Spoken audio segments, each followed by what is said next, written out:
detrimental, could be lethal. Are you willing to take that chance? Much too seedy, day too greedy, eyes too beady. Honeymoon end before the romance. We expect corruption, but now without check-up, interruption. That a few might stuff their pocket, but not racket by the pocket. From the constant comments, we get no recess. Before things fall apart and the riot starts, even in chutney I'll tell them go. Make it sooner than later, to protect the future, please. For the sake of we children and the next generation, go. To safeguard our image, before Griffith cause more damage. Like a dog with fleas, a dog on the knees. And I'm begging, go now. They try to stick me with rage me. Go now. They are more trick than Houdini. Streams turn into rivers, then into seas. That's why I'm singing, go now. Please, Mrs. Kamla, go now. Take Munila and Sharma, go now. Please. Okay.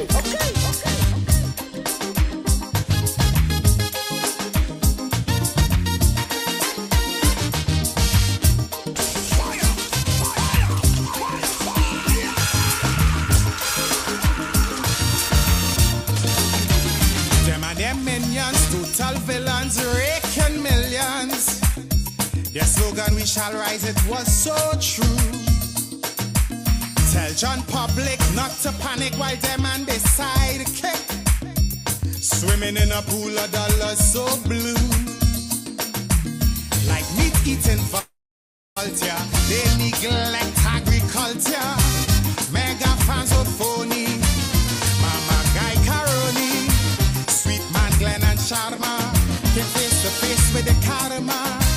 And it was awful, but true with two pull. Don't need a big mouth to tell them go. Watch her and see they just follow now. Before we regret tomorrow, please. You're setting a bad example. Family values they trample. Go. It's only vice they desire. Now. Before the 5 years expire, like a dog with fleas, a dog on the knees. And a bleeding go now. Before we end in bankruptcy. Before they empty the treasury, streams turn into rivers, then into seas. Is why I'm bleeding go now. Immediately. And don't forget your AG go now. Please. Okay.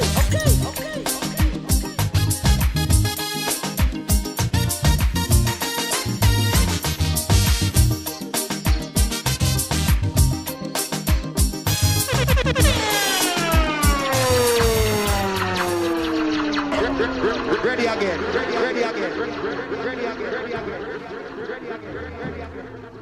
Blessed afternoon, my brothers.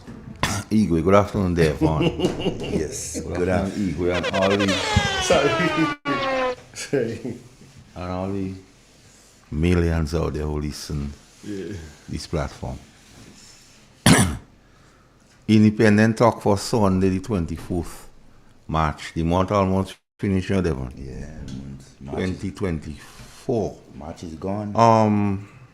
We have a nice program today, Devon. We're going to touch on the GDP. We're going to touch on the procurement legislation. We're going to talk about the Firearm Amendment. Yep. We go strip it and go deep sea diving. And any other questions or any other comment which is worthy of discussing on the radio.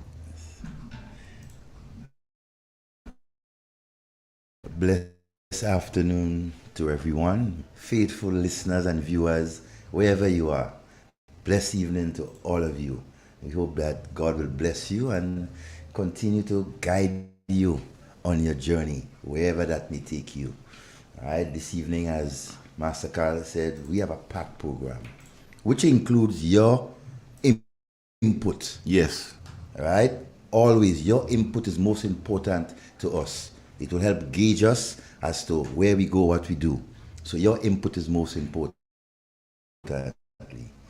And Harvey, good afternoon. Independent Talk for Sunday, the 24th March 2024. Grenada still remains my constituency. Igwe.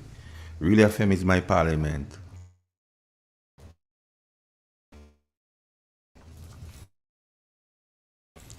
The people spokesman alongside with Devon today. And the Igwe give people the facts. And I want them to check me. If any of my sayings today become yours by adoption, it is okay. So if anything I say, you tell you like it and you want to repeat it, is good. What you do with the facts is a matter entirely for you. We're here to advocate for justice even when it doesn't affect us, justice and truth. We're here to advocate for those who are hurting by the actions of this government to comfort them with hope, facts and information. We're here to advocate for those who cannot advocate for themselves, like the underprivileged, the poor, and the vulnerable. They are named the don't like the we real media, real FM, new media. Where shame is absent there, and anything could happen, like we seen the purpose of removing the vendors on the port highways and on the nation. Yeah. It is an attack on local and informal business ventures. Yeah. The question is, is that good for the economy? Well, it cannot be good for the economy because the unemployment will rocket up, because for every 1 billion or one structure that you remove, right, you basically put 2 or 3 persons on the unemployment, and you're not talking about the families, what will happen, the repercussions. So it can never be good for the economy of this country, right? Much less, for the individuals, and so on. It's sad. It's sad to know. And Masakal, as I interject, I just want to just a couple of minutes to open up with something that, as a reminder to our citizens, right? Things that we must never forget what this present government has done to us so far, right? This government, did you know that this government accused the former government of receiving 150,000 US, right, from a Polish individual? 140. Well, 140,000 US, right, from a Polish individual. Up to this day, we cannot see the evidence of that. They took away $150 from the poor and vulnerable, and at the same time, they turn around and take $2,000 for themselves. Did you know that? Did you know that they gave away $30 million of your taxpayers' money through the CES program, right, to all of this, to most of their supporters, giving them as much as $30,000 each? Did you know that? Millions was given to ministers from the GDB, illegally so. Now I'm wondering if Grenadians really know about that. That is why it is my duty, our duty, to ensure, right, that you do not forget these things. We have a lot more, right? But I'll start with that just to highlight and to continue to joke at you as some of the lame and wrong things that was done by this government so far. All right? It is unacceptable, and as Grenadians, we have to do something about it. Let us not be afraid to talk and to share our opinion, to criticize. Right? This is a democracy, and we must continue, right, to do what we do best, to speak out. Igwe, tell the people we need 150 likes today. 150 likes, guys. Anything less than that would be uncivilized. Yes, and for everybody that's listening right now, you're going to share Real FM, the live link, with at least one person that has never listened to Real FM before. So that is the drill today. 150 likes. Yep. Press brief from the Royal Grenada Police Force. Press release date Saturday, 23rd March 2024, United States citizen charged with manslaughter. Nihit Goram, I don't some name like that, 22-year-old behavioral therapist of California, USA, was charged with manslaughter by unlawful harm for the causing the death of Siri Mentana, 27-year-old student of India. The incident resulting in the death of Miss Mihana occurred on March 17th, 2024 at Grand Anse. That's the last time we was here, Devon. Yeah. So that was the press brief. But my whole thing on the press brief is simply this. That happened in Grand Anse in the middle, no, which color? That happened in Grand Anse like in the middle of the road. You don't have no place in Grand Anse. Grand Anse is a big place, but it happened in Grand Anse. So it happened in the middle of the road in Grand Anse, no location. No location. Not even. She attending, which school she attend now? Yeah. No school, she just attend school, maybe GBSS. Yeah. What was her address? Hold on. And at first, last week Sunday, they say Jonglin. But I bring up that point just to make this point, Devon. But the Prime Minister was on a news conference. He giving the police name, the number, the evidence, and everything. So he could have said all that about the police in an internal investigation. But public manslaughter, you don't know, like it happened in the middle of the road, maybe on the basketball court and the bill. Yeah. In Grand Anse. So it happened in Grand Anse. It happened in Grand Anse. And she's a student of where? Yeah. So how come they could have called Walter and them name, but you can't give information now? That's what I say about the RGPF hierarchy is the consistency, Devon. They're not consistent. But it's a deliberate thing, eh? Yes. It's deliberate. The kind of place that are involved, they don't want to call the name. They don't want to call it. Because certain law firms involved with those places. Yeah, they represent those places. Certain people in government is beneficial owners of those law firms or represent those places. Yes. So they don't want to call the name, but the little police and them is fair game. As somebody tell me, them like a greenback police and them is fair game because they feel them is greenback, not yellow chest. Yeah. Economic witchcraft. It is now official that once the NDC is in office, the country economy takes a nosedive. Local businesses panic. Investors became speculative and uncertain, and generally, the spending power of the ordinary man is cut significantly. Currently, it is particularly difficult to compare statistics since this government cannot be trusted. There's lie. But quoting from the government releases, the result of the labor force survey in Grenada that was undertaken for the quarter ended June 30th, 2023, has revealed that the unemployment rate was 12% cock and bull, which represents a decline from 16.6% as recorded from the quarter ended June 2021 and 28.4% recorded from June 2020. The unemployment rate among youth fell from 38.6% for the quarter ended June 2021 to 36.2% for the quarter ended June 2023. Any Grenadian reading these statistics would know that is a blatant lie, aimed to deceive and used solely to distract from the real state of our economy. But we go soon find out.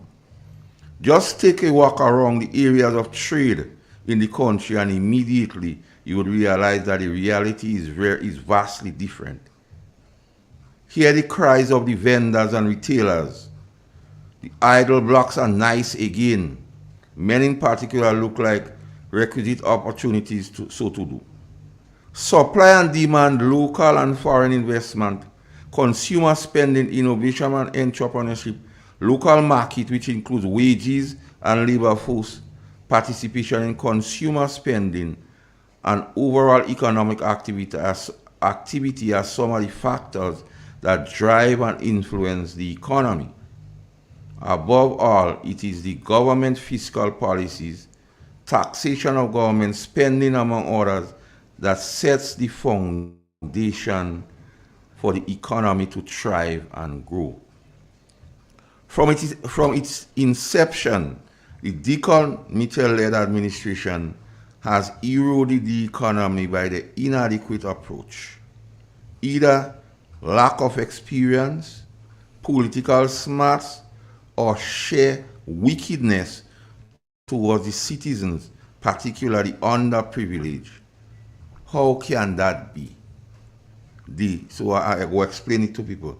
Dismantling of marketing board, fining of hundreds, especially single mothers, recalling the houses given to people in Carriacou by the former administration, raising the price of sugar, robbing the poor and vulnerable of the much needed 150 as mentioned by Devon earlier, refusing to supplement fuel costs, they uncap it and they don't want to cap it back, giving a hefty tax recess on put for the well-to-do business garnished with the policies of political spite and victimization, support economic growth. The government newest economic stimulus, they want to listen to that, is the crashing of roadside businesses, primarily because they represent the poor that has chosen to make an effort to better themselves than to beg.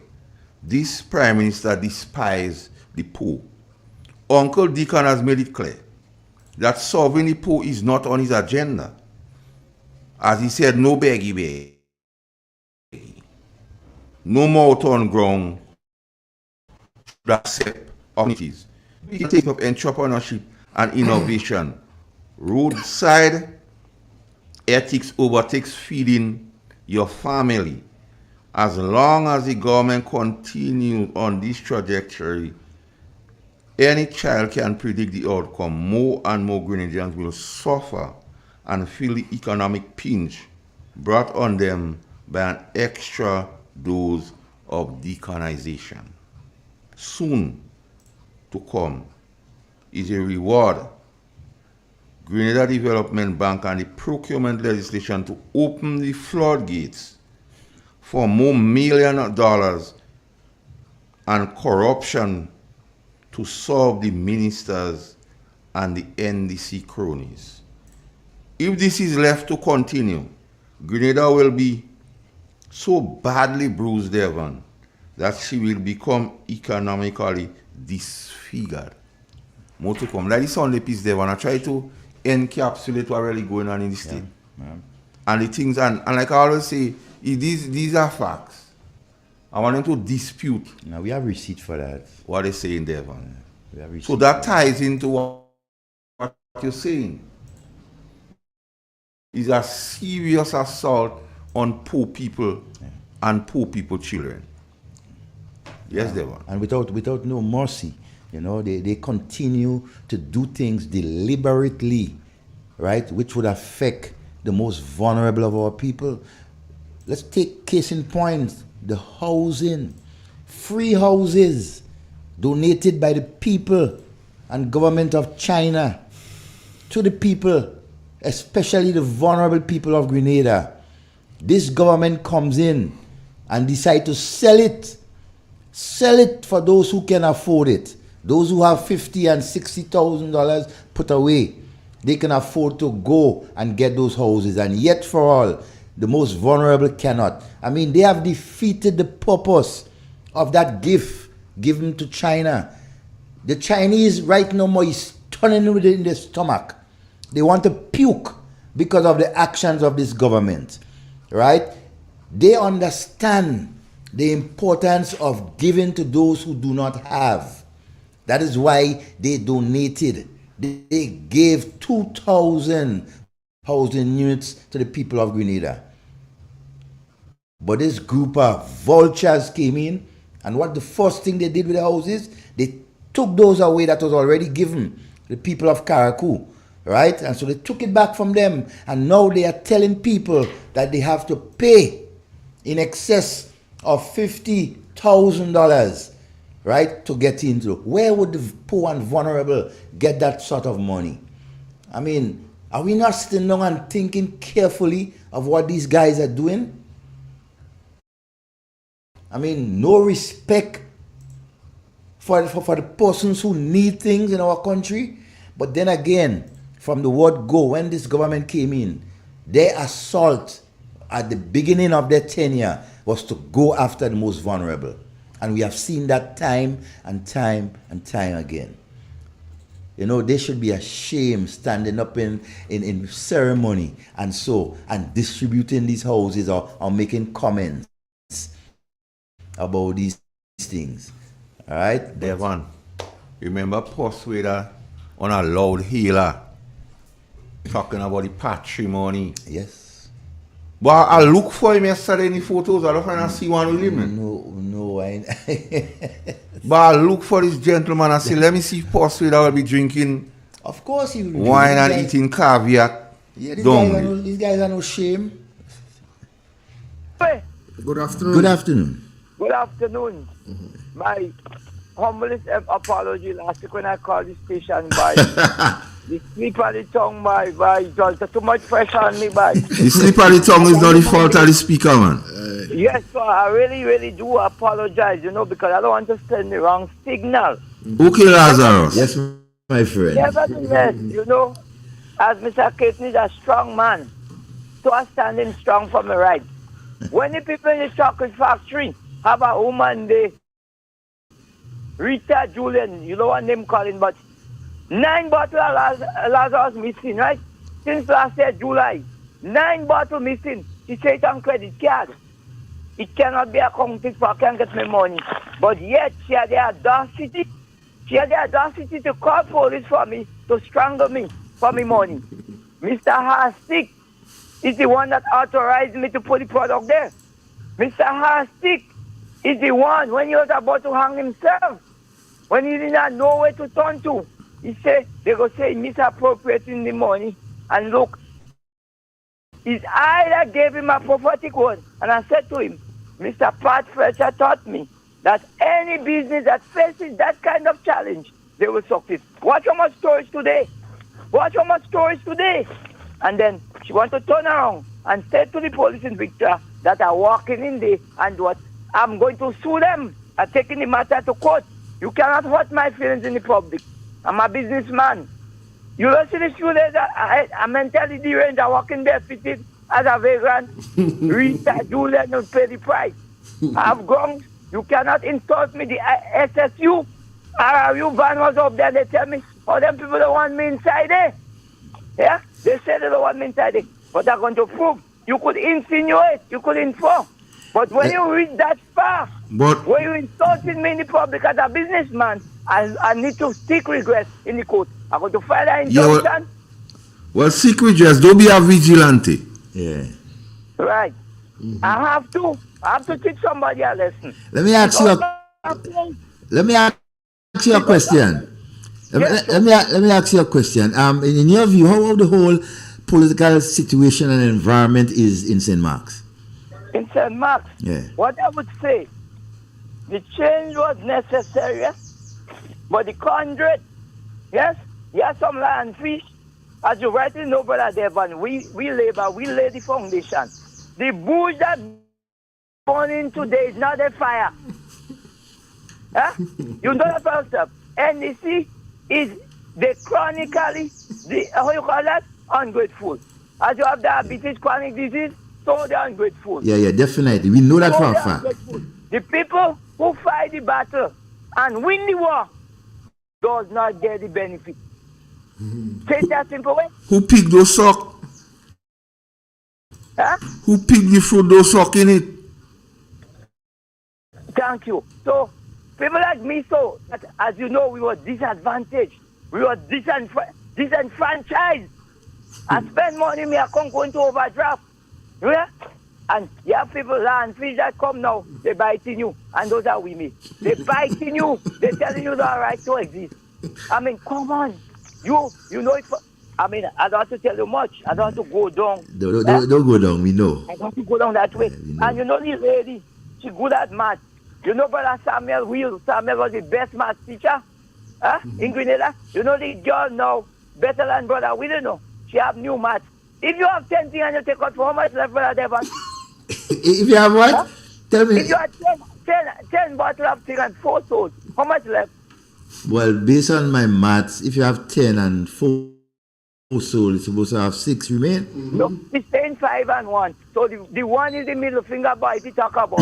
I say, well, I knew math, 5 and 1. She go tell FIU, when I bring FIU for her, I don't live in her so. She must learn the lesson. She My must friend. understand that the bush that born in today is not a bush. It was Indian, Mr. Jim, and others that sacrificed. What cocoa farmers getting? $1.75. They took 2 million in 5 years. Cocoa farmers. And the audacity is, the accountant was than her. Because as I tell him, I say, you smell the smoke carrying with eggs, but he can't leave. My friend, have a blessed evening. Brother, I don't even start suing them because you can embarrass them in the public. Don't Don't worry yourself. Have patience. Have patience. You will get redress. Don't people, you know, he bring letter for me. I tell you letter and I throw it in the face. All right, Lazarus, later. Later, my brother. Have a good evening. My good Our friend next caller, Lazarus. what's Let's take the call one time. Good afternoon and welcome. Good afternoon. Good afternoon, my dear. Good afternoon. Yes, good afternoon. Go right ahead. Good afternoon. I don't know how to put on the lights on the TV. You don't know how to put on the what? The lights on the TV. Oh, the live. The live. The live. So, yeah, explain that. Is there any kids around you? Is there any children around you? No, I don't have a Miss Old Lady, you know. God. Telling you go be like talking rocket science. We need somebody to show you. You have to go on YouTube and you're searching for Real FM. Yeah. On YouTube. Yeah, Yes. you go on YouTube and wherever you see the little spine glass, you just click it. A box will pop up. You type in Real FM and click search. I put on YouTube on the phone. Yes. No, you go on YouTube on the TV. On the TV, yeah. Well, I don't on YouTube. On the TV I am. Okay. Okay, well on the phone it's even easier. All right then. All right. Okay. On YouTube. Yeah, YouTube and search for Real FM. All right. Okay, take care. Give them people want to hear you. Yes, Igwe. We are next call? No, we don't. Watch. Why are you doing Igwe?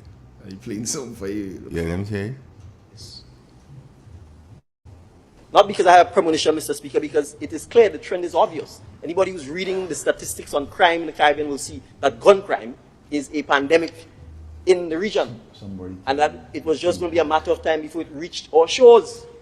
That has nothing to do with the Prime Minister who holds the position of Minister of National Security. It has to do with... So there was the Prime Minister. Ignore that. There was the Prime Minister. Play that again, let me hear you. Because I need to deal with this thing. The time I've been in office, I've been saying this. Not because I have premonition, Mr. Speaker, because it is clear the trend is obvious. Anybody who's reading the statistics on crime in the Caribbean will see that gun crime is a pandemic in the region. And that it was just going to be a matter of time before it reached our shores.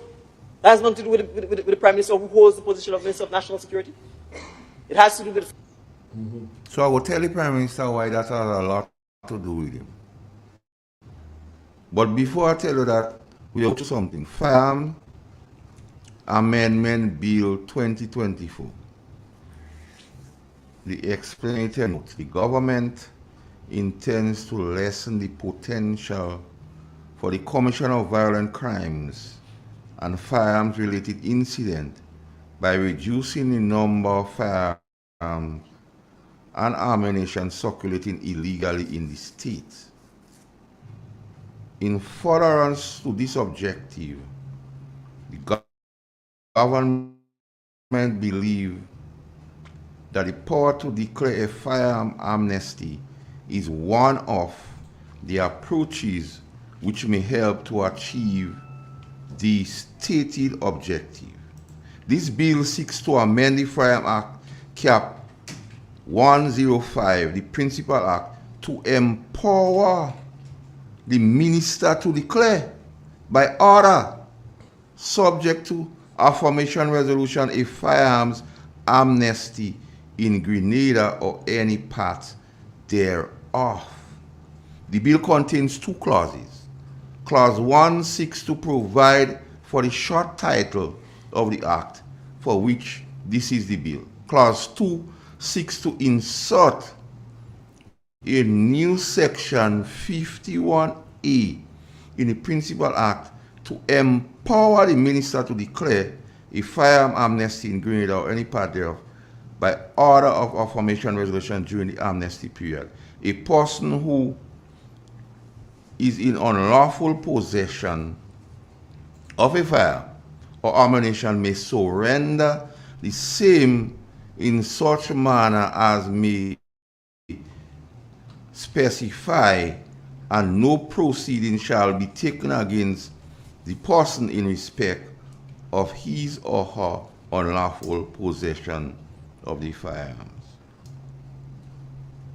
And then it goes down, act cited and so on. And what is interesting here, 51A 1, the purpose of the section of firearm amnesty means an indemnity against prosecution for the unlawful possession of firearm. The minister may, by order subject to affirmation resolution, declare firearm amnesty. The firearm amnesty may result in a reduction of the number of illegal firearms or ammunition in Grenada. It's the same thing, but Our colleague. yeah, let me take the call. Good afternoon and welcome. Good afternoon, gentlemen. Yes. Well, Tuesday will be Parliament. I want to appeal to the. We cannot get answers. The opposition cannot get answers from Parliament. So whoever wants to join me, get your placards ready. We congregate at the bus terminus Tuesday morning, 8 o'clock. Who is on the other side?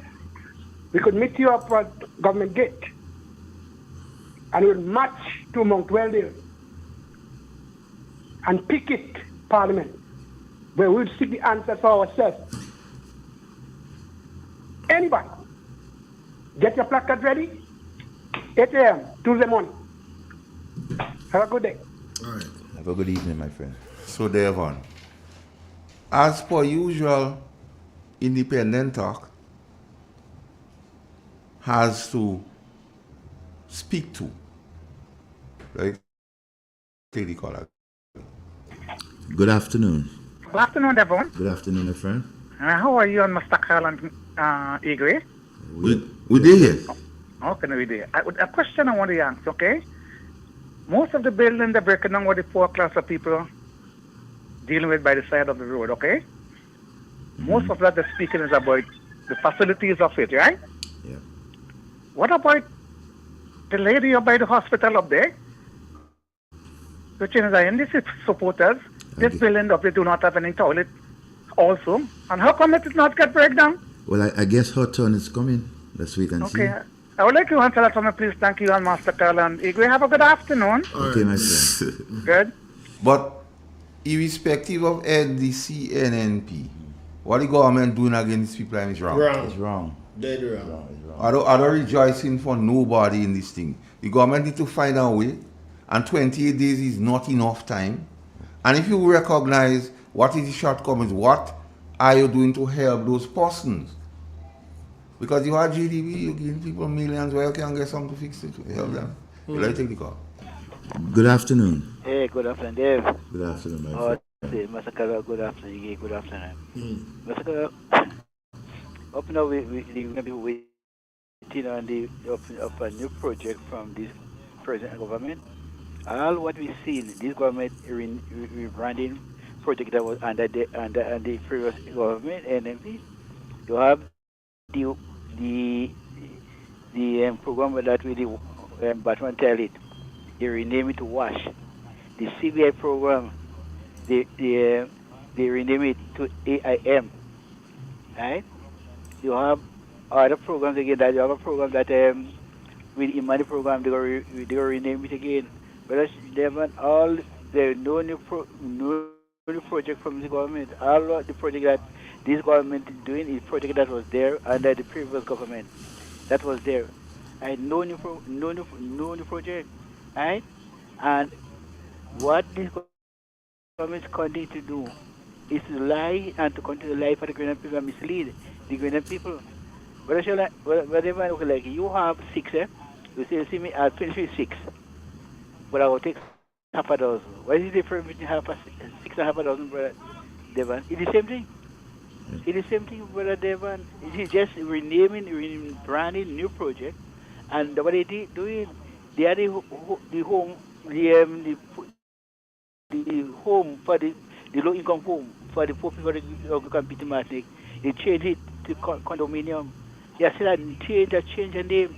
Right? This government is continuing to lie and to mislead the people. Because in the election campaign, they say Campita Martinique, Carrico and Grenada. The impression the people of Carrico was getting, like if this government go put them first, it puts them first. But look at what they're doing to the people of Carrico. Look at what they're doing to them, making their life more miserable. No new project, nothing for them. All what happened in Carrico, those who have already, they enlarge themselves, and the poor man who need it, the business people, the fishermen, in Carrico and Pittsburgh, even throughout the Great Carrico and Pittsburgh, they are going to hell. The vendors are going to hell.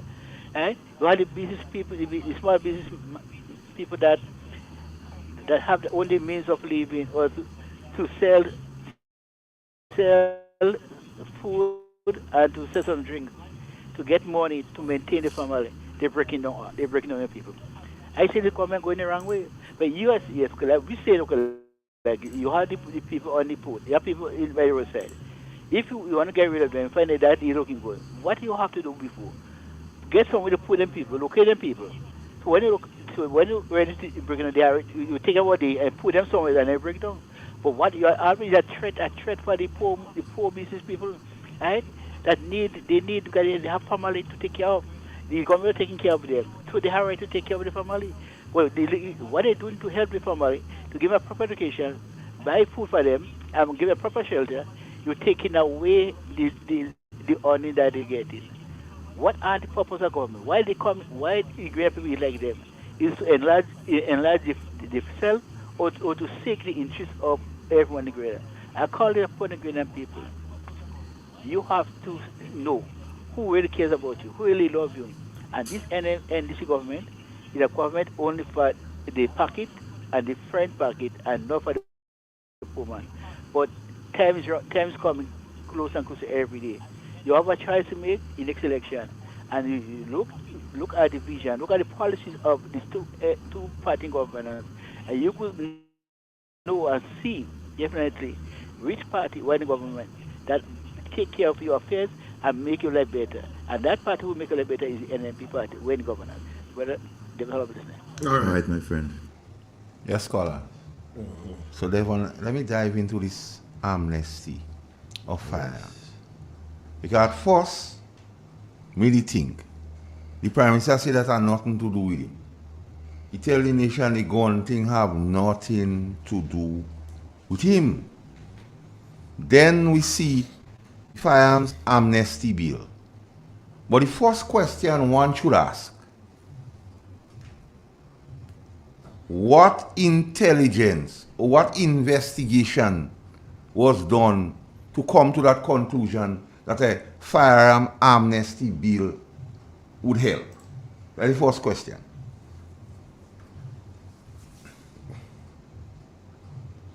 Then the next question is, when after you ask what we should do, what is the intention of that strategy?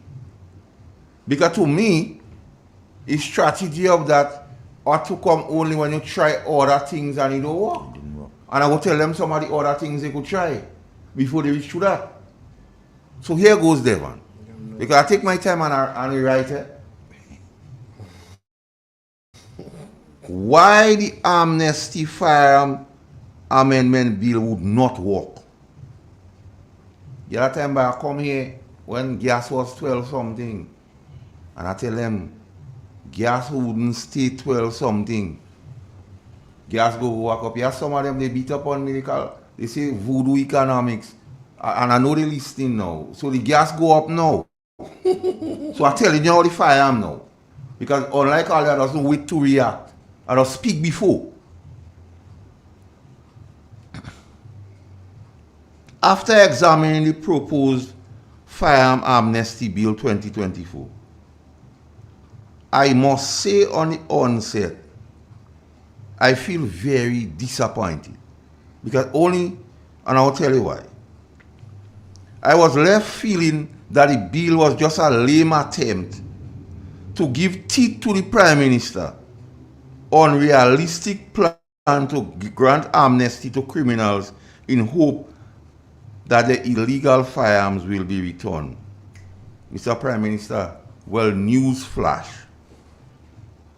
That won't work. And here is why I persist that the bill will be a colossal failure. Firstly, the aim to achieve gun control in our peaceful country. So what we must explain first of all, what is gun control?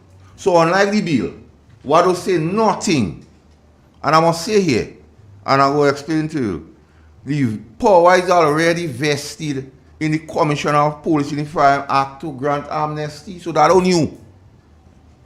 So if people feel they are new things, that don't new. The Commissioner already have that powers. What is gun control?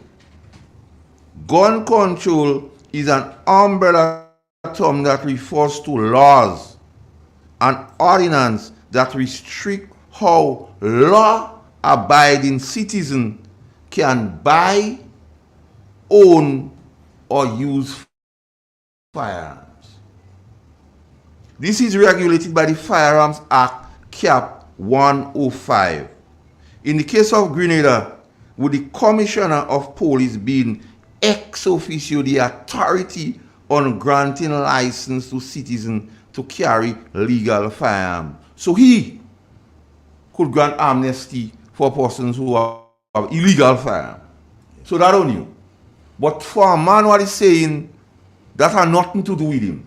How come he has something to do with him? How come now you want to be the authority to give amnesty? Your friends and them have gone, they want to bring in? You have to be. Maybe your friends and them have gone, they want to bring in. So you want to be the authority now. Devon.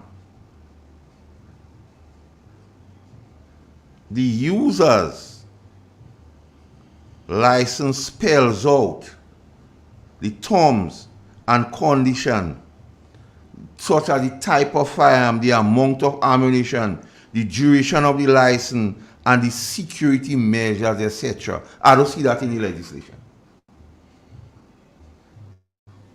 What we must not forget is that the very act is aimed at law-abiding citizens and not criminals. Yep. Who generally obeys the law of the land. The same is not true about the criminals, Devon, who use illegal firearm to ply the deadly trades.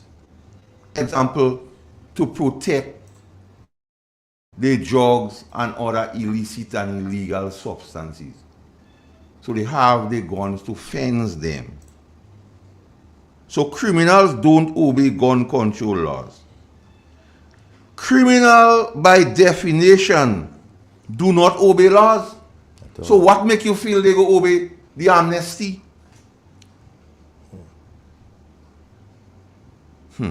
So why are they fighting to push that amnesty? Gun control law only affect law-abiding people who go through legal avenues to obtain the firearm. No criminal would give up his or her gun that went through an illegal channel to obtain it, amnesty or not. So let me just talk ordinary talk now, no big talk. You buy a gun for $3,000 illegally. You're going to give it up for nothing. Then you have your stash to protect you. Just going to give up your gun and have no protection for your stash. But what if devil's advocate, a man have an illegal firearm or kill somebody? You think he'll bring back and when they run ballistics, charging for murder? This thing have to be like David Copperfield, EPT, pow, magic. Well, let me go down because we are always here to give facts to the people. I submit no criminal would give up their gun. None at all, with what they say. And let me go for in whole and color because we're giving information that what we known for. Facts. In 2016, the Obama administration had a study by the Bureau of Justice. Statistics examined how inmates in the prison obtain their firearms that they use during crimes. The result weren't surprising, Devon. The study found that only 10.1% obtain their firearms through retail sources. But listen to this.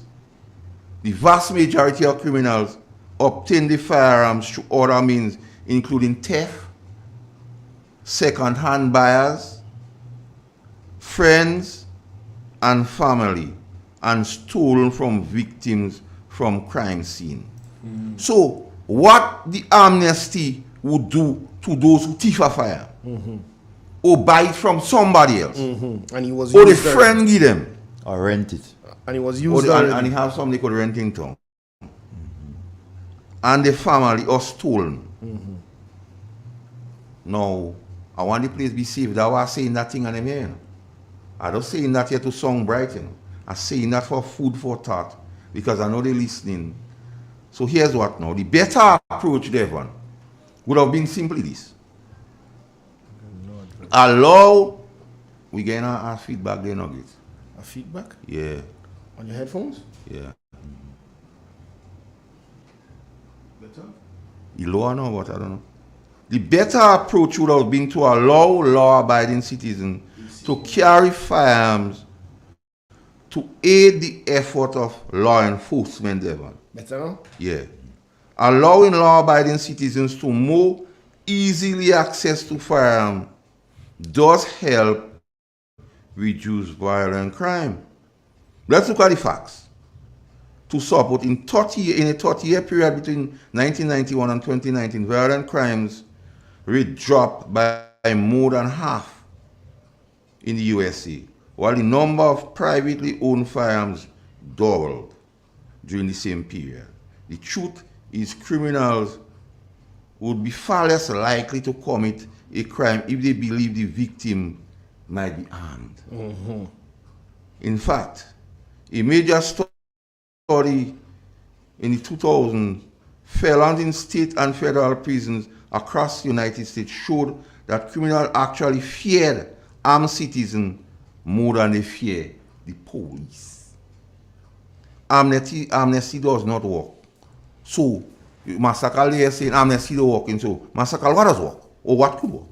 The solution, effective enforcement of existing laws. If the government truly want to address the crime situation, then provide resources to the police. They live in a good vehicle. To go after the criminals by enforcing the existing laws in Cap 105. Find creative ways to motivate the police to get back in the game and take the fight to the criminals, because they're doing a great job of mashing up the police force and demoralizing the police force. They were always, I want them not to do the police force that. I say when I mash up the police force, two class of people in the country benefit and they like that. Rogue police and criminal elements, and we've seen that today. and at the same time involve the judiciary.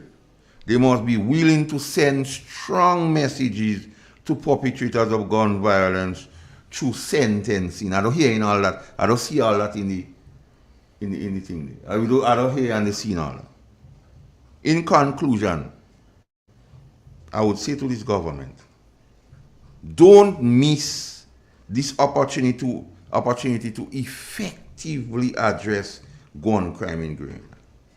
Instead of bringing a bill to give amnesty that no one will accept, and the gunshot I'm bringing out last night are in foods all about it. All in morning all about gunshot ringing. Here what you could try. Encourage our legal firearm owners to work with law enforcement. Strong enforcement of existing laws. Motivate the police to get back in the game. It is not too late, Mr. Prime Minister. So, we still have to ask a few questions. Yeah. I mean, it's all well and good. The quest, yes, let me take the call. Good afternoon.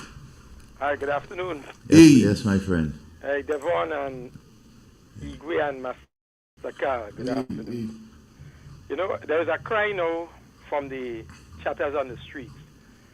It is, they are seeing the flowers of the kakistocracy of the government. Oh my God.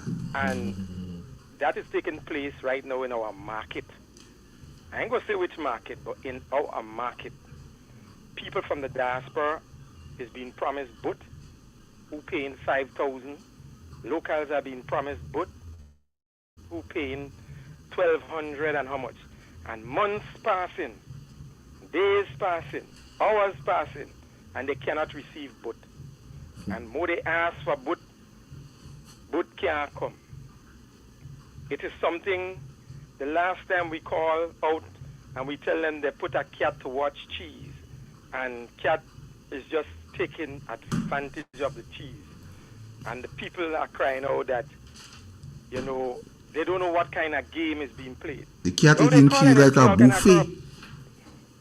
They call NMP corrupt and all kind of corrupt.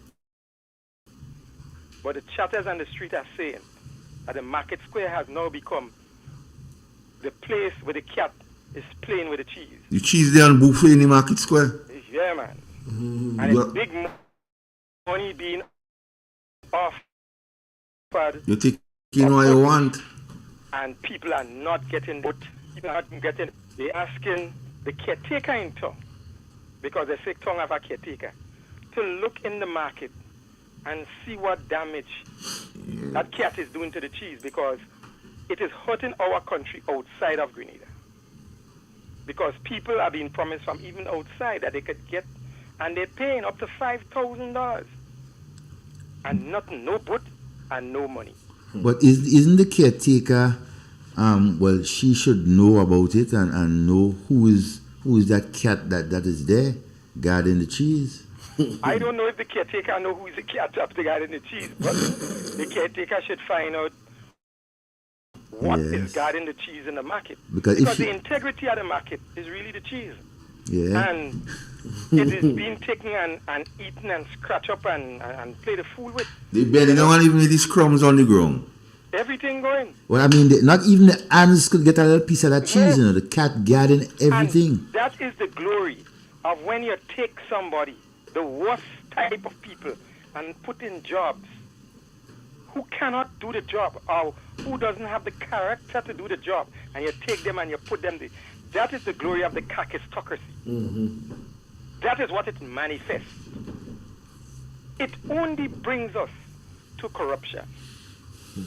It only brings us to shame. Because it's the worst of our people that is trying a thing. So we are asking, the chatters on the street are asking, why the market is coming to that and so low, bringing the market down so low. We are asking them to look at market and sanitize the market, because the cat, the fur and the cat does give asthma and it kills.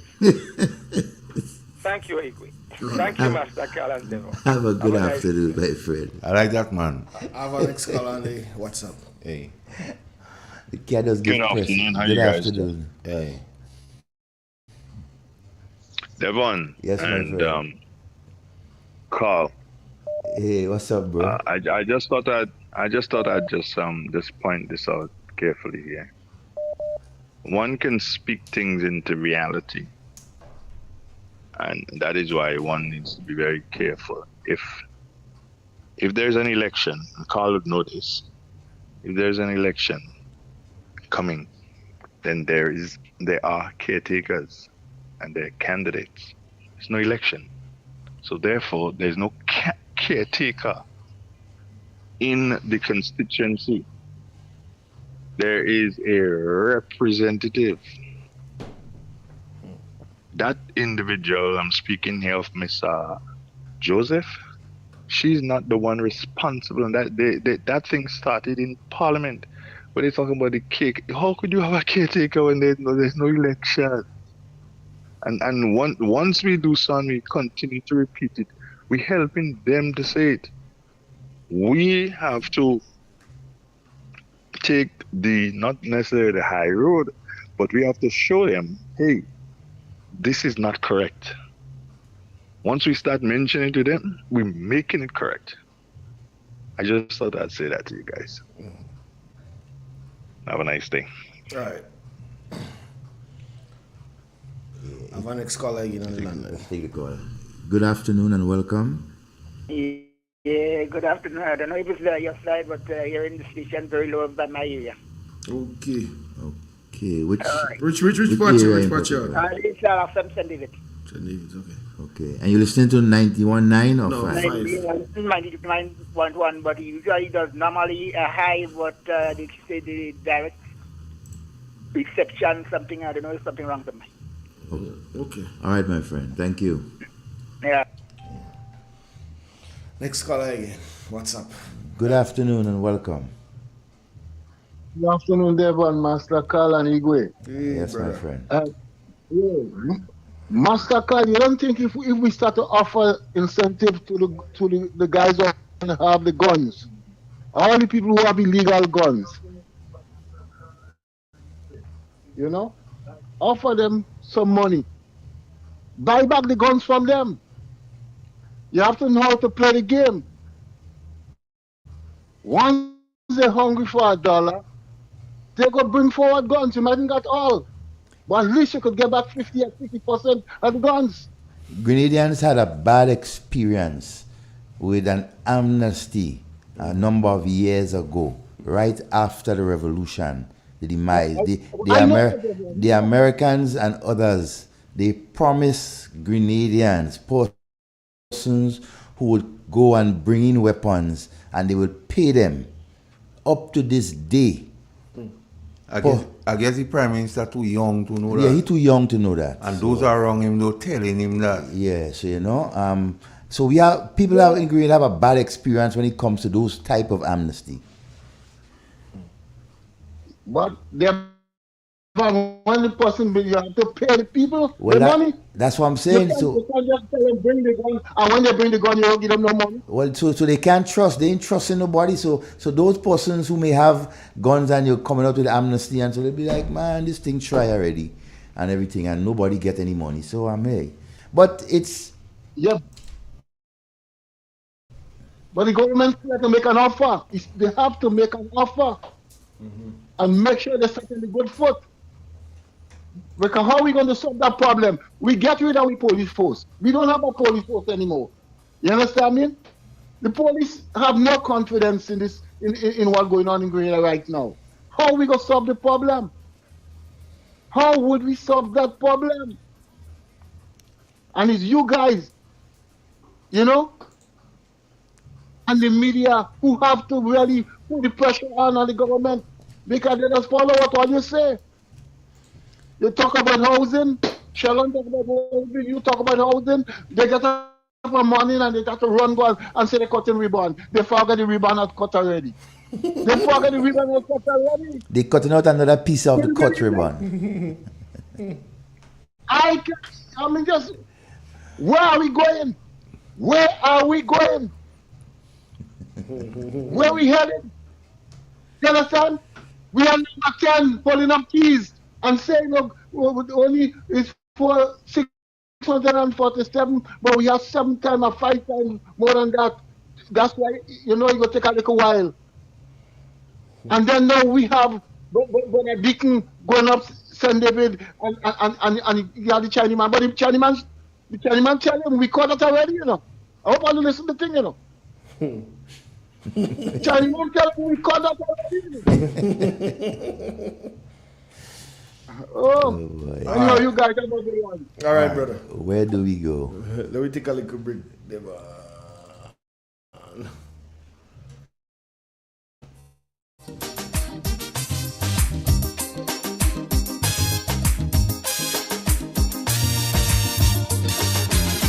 tell me candid, they too wicked, far too crooked. That is the frequent comment I hear. Too one-sided, underhanded, can't be trusted.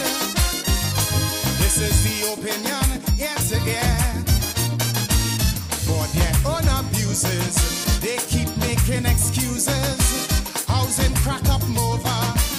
They unleash the lawyer, set up an inquiry, just to get it Rowley.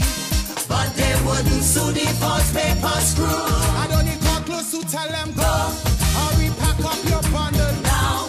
Stop fooling the people. The country taking a beating. So me are repeating. Go. They're like a natural disaster. Now. 10 times worse than Ebola. Like a dog with fleas and tongue on the knees. And I'm begging, go now. We and I did one week. From the side to the country. Streets turn into rivers, then into seas. Is why I'm singing, go now. This is my humble petition. Another day for election. Go now, please. Accidental, detrimental, could be lethal. Are you willing to take that chance? Much too seedy, they too greedy. Eyes too greedy. Yes, Igwe, welcome back. So, Devon, listen to this thing. How many bulletproof vests has been purchased for the police protection? Because he admitting there's a firearm problem. Illegal firearms are that. How many bulletproof vests has been purchased for the police? Since Is there a special gun interdiction team form? Because all that you have to consider with gun control. How many vehicles are added to the fleet of transport for intelligence gathering into illegal firearms?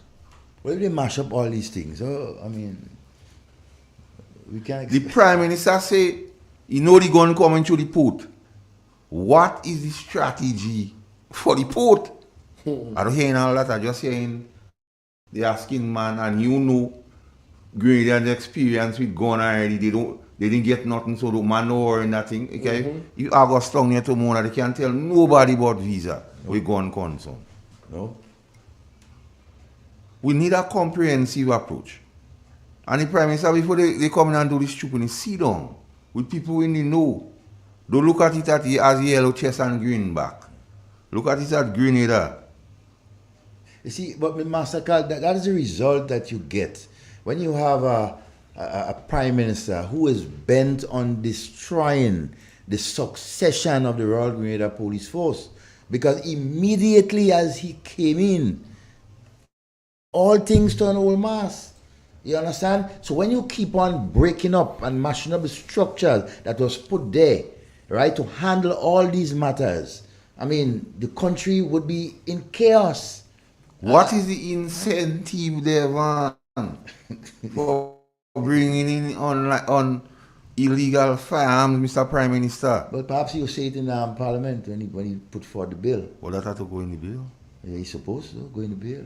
But if you check on the patterns of the bill too, And so it's not much to change, It's a couple of words and one word and sometimes figures. So they have nothing to do, right? They have nothing to bring meaningful to bring parliament that would help the Grenadian people, right?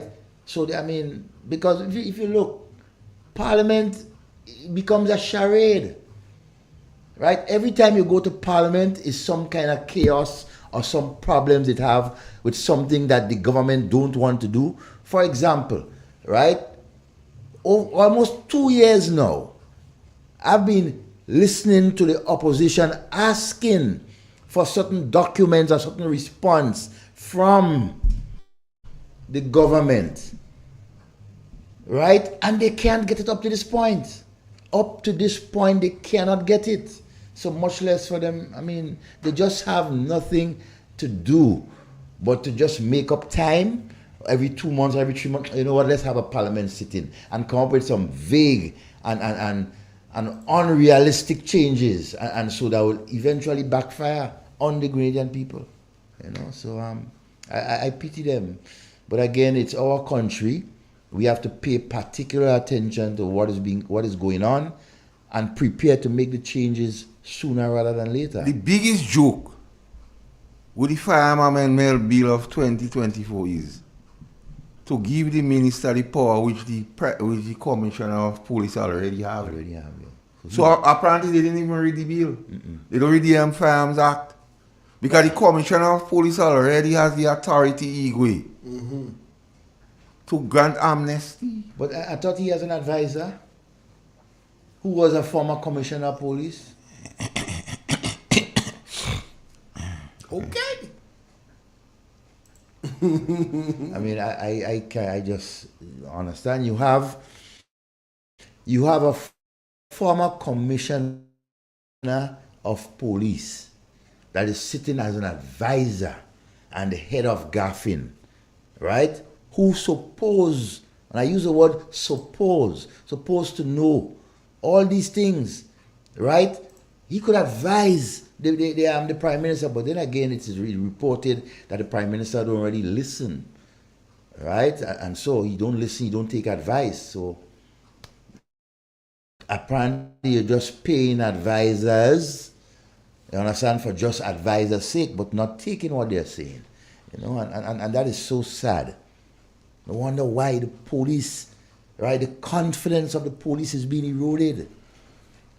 Right? Persons cannot perform their duty as they would like to because they have a big stick over their shoulder. Either they are NNP police officers, or they were put there by the former Prime Minister, and we have to clean house. When you're treating our law enforcement officers like stepchildren, as we are accustomed saying, the repercussions will be great, and we're seeing it right now. The next joke about the Firearms Amendment Bill. And every commissioner know he has the authority to grant amnesty.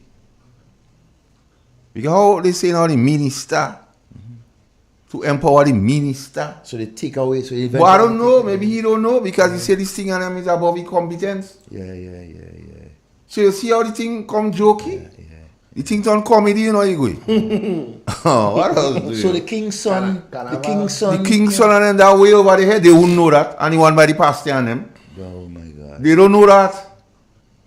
The commissioner of police by the Firearm Act already have the power to grant amnesty. By this thing had to be Papi show. This thing is a real Papi show. Well, we have seen it, because we have seen how they treated the leadership of the police force, or they demoted and they didn't confirm persons who had worked hard and toil, patriotic, to reach where they are at this point in time. This present government just cast them into a bucket, into a pool, and just roll them down the road. They are NNP police officers. So despite all their professional work that they have done for the last 20 or 25 years, right, you now come in and regard them as unprofessionals, persons who are just put there because of the likings of a politician. That is disgusting, and you expect the police to perform, right, at the high. When you, as the chief law enforcement officer, you know, the Prime Minister, Minister of National Security, right, continue to ridicule the police officers who, I may say, is the ones responsible for protecting you, the Prime Minister.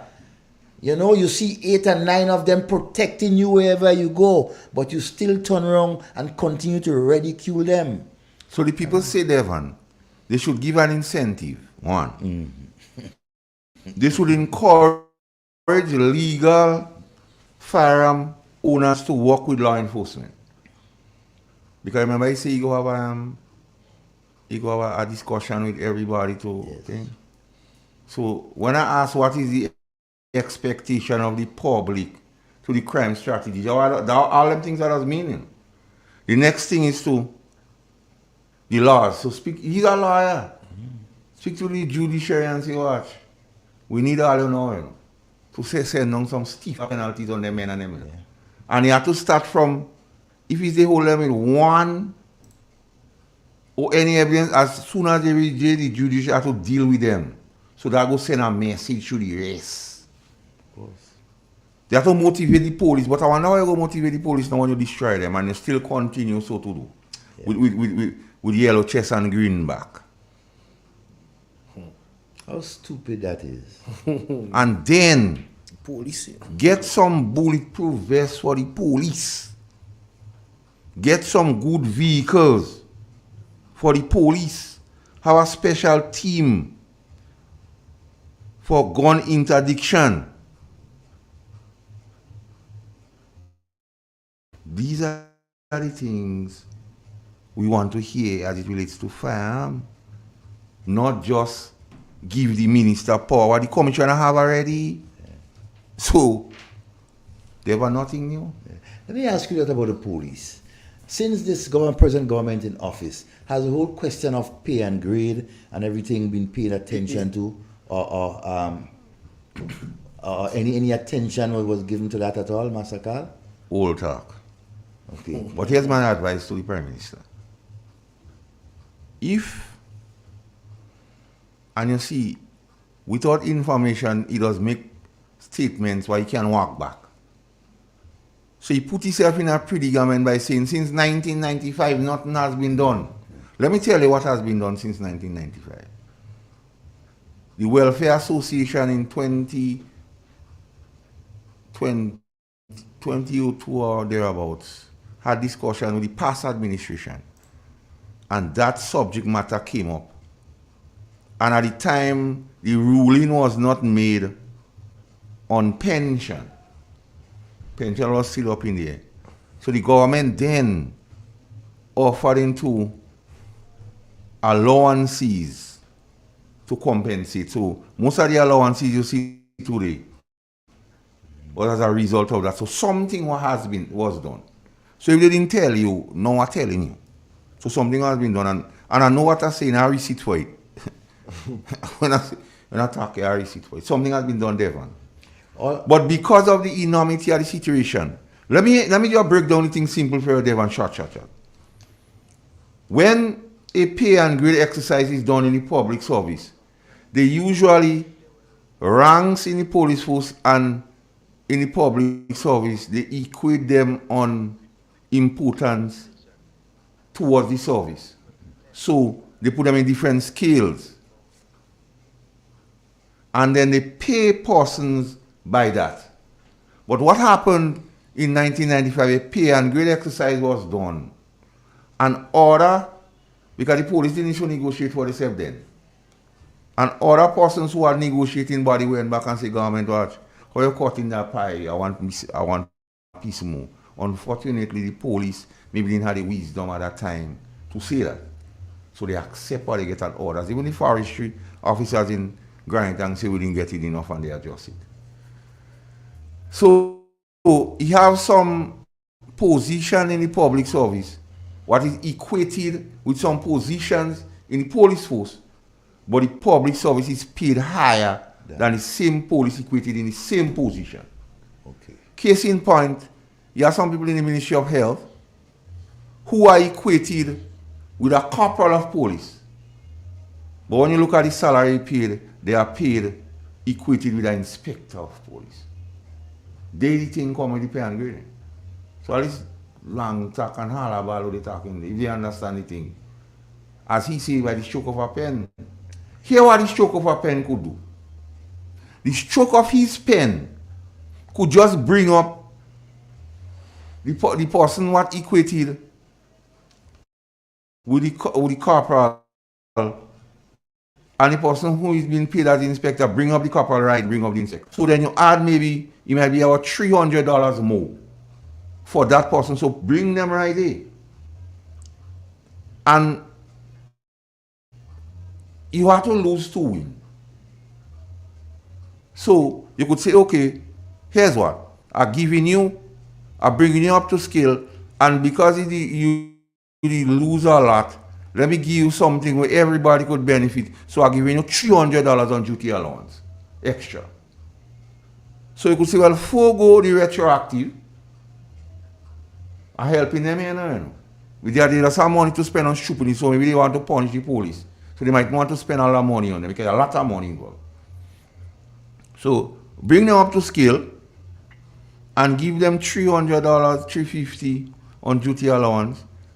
So just so they get a thing and work something out. I give them free advice. But what I can understand, they are so hesitant, right, to do all of that. But immediately as they come in, they adjusted their salary.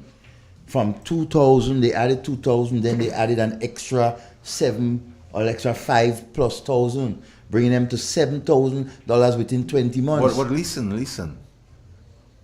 He, every time that happens, he speaks to, if you want government on the chip, because he quote somebody, and he spoke about corruption. So he knows. So it becomes a corruption allowance. It is. You see, you have to give me police a corruption allowance, so you don't want to think pay and grade. Because in the police force have, with him, all of them is yellow chest. But how they deem the police yellow chest and green back. So if it was yellow chest alone, they give it already, but you don't want them green back. To get it. So that a blessed evening to all our police officers within the trial and state. You know, just ensuring that you continue to do the professional job that you are accustomed doing, ensuring that our country is safe. And so, because you are our brothers and sisters, you live among us. You live in the same houses, you eat the same food, you shop in the same shops as us. So you are no different. But you are charged with the responsibility of security for our country, right? And we appreciate that very much. For those who don't want to appreciate you and give you what you deserve, I say, too bad for them. It will be their loss. You understand? And a good evening to all our viewers. And so in Toronto, Canada, Hamilton, Canada. Yeah, we have a few. In Toronto and Hamilton. Right? Pedro and you guys out there in Hamilton, blessed afternoon to you. And so on Chimney Hill. Right? Marquee by the basketball court. Zane and all you guys. Yeah, blessed evening to all of you, and hope you're enjoying and make your contributions. Don't afraid. We here to give information. And don't afraid, we have receipt for it. Every bit of information that we share here, we have receipt. Master Carl, I want us to basically dive into something that happened a couple of days ago. As a matter of fact, maybe a day ago. The opening of the hotel in St. David's. Right? I mean, that had a lot of history behind it. Because we would have known on the inception of that business or that enterprise, and so we had members, including the political leader then, right, Persuader, right, the Honorable Minister of Tourism, right, and his gang. They went out to St. David's on that property and basically picketed and demonstrated, showed their disgust as to what they thought that the former government and the investors was doing to the mangrove and the property surrounding. You know, they made noise of it. What they say they would not do. They would go to court, file injunction. Adrian Thomas was there? Adrian Thomas was the keynote speaker on that day. Right? And it's what he did. I remember he was the leader of NDC at that time. Right? Now today, or yesterday, we saw the completion and the opening of that hotel in St. David. I think it's a Six Sense Hotel. You know, one of the CBI projects that was brought in during the same Conman and Cook project. Yes, the same Conman and Cook project that was brought in during the reign of the NNP, the last government. And so now we see the Minister of Tourism and all the other ministers and so who were there sit down and drinking and having fun and everything like that on that same project, right? That they cast so much of bad things about. But then, if we remember a number of years ago, the same NDC persons was down on the project on the Kirani James Boulevard, the port project. They said all sorts of things about it, right? It will create all sorts of problems. Now today, they are the ones, right, that are reaping and enjoying all the benefits. Drinking wine and eating caviar. Drinking wine and eating caviar. Not fish and rice, you know. No, it's caviar. They like fish. Caviar is fish egg. You must have fish in it. Caviar is fish egg. So I ain't saying nothing. Not fish, but fish egg. They are the balls. I'm telling you, they are guts, they are cojones, they are everything. But, and they have no shame. I tell you where shame is absent. Yes. Devon. They have no shame. Somebody give me a little info on what you asked on the PN grade. He said, no call. Don't advise them to forego retroactive. What are the people who left? Yes. He said there's a report from KPMG sitting in the ministry. That report was submitted since 2009. So they can have a report by KPMG of it. And 2009 NDC was in office, eh? Massacre, be aware that most of the problem is in the maximum scales. And they give them, what kind of allowance they give them? You give the fellas executive allowance? Executive allowance. You see the colleague? Good afternoon. Good afternoon.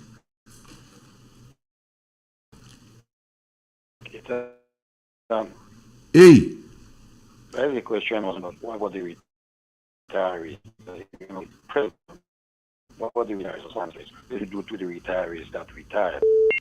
Well, give them a one-off. Yeah, a one-off might be something, but you see, because and the police officers, they must not give up that retroactive thing, because you see what the government is doing for a lot of others, reversing. Anyhow, let's take the call. Good afternoon and welcome. Yes, sir. Good afternoon. How are you doing? Yes, my friend. I just want to make one statement, two statements, right? You know what I observe? These NDC people, these people that support the NDC feel that them is the better people than people that support NNP. But I want to make them to understand that I think NNP is the more better people than the NDC people, because they too are arrogant. Yesterday, you had one who called me and take me big head and take out the stone below the. Lacret is the parliamentary representative, and if you have to ask Lacret to take out a stone below the government road to prevent the and to protect the government road, Lacret are all right to do it. No, he's not the representative. But Lacret is not the representative, but he had the power to get it out. Yeah, take me big head and I am take out the stone below there. But it's too out of place. They feel that you mustn't support NNP, and I tell them already. I support NNP till me blood dry. I don't stop in support NNP. And Kit Mitchell is a better man than every one of them. Every day? Every day Kit Mitchell is a better man than every one of them. Them is such a waste of time. Such a waste of time. He passed yesterday coming and offer me jersey. I don't want the jersey. What are you doing with it? Josie, in this I don't one? want to Josie. These people are they feel that they're better than NNP people stupid and NNP people don't have sense. But NBC people have sense. Them is the better. Them is the people that have different. Their But time, I have news for them, you know.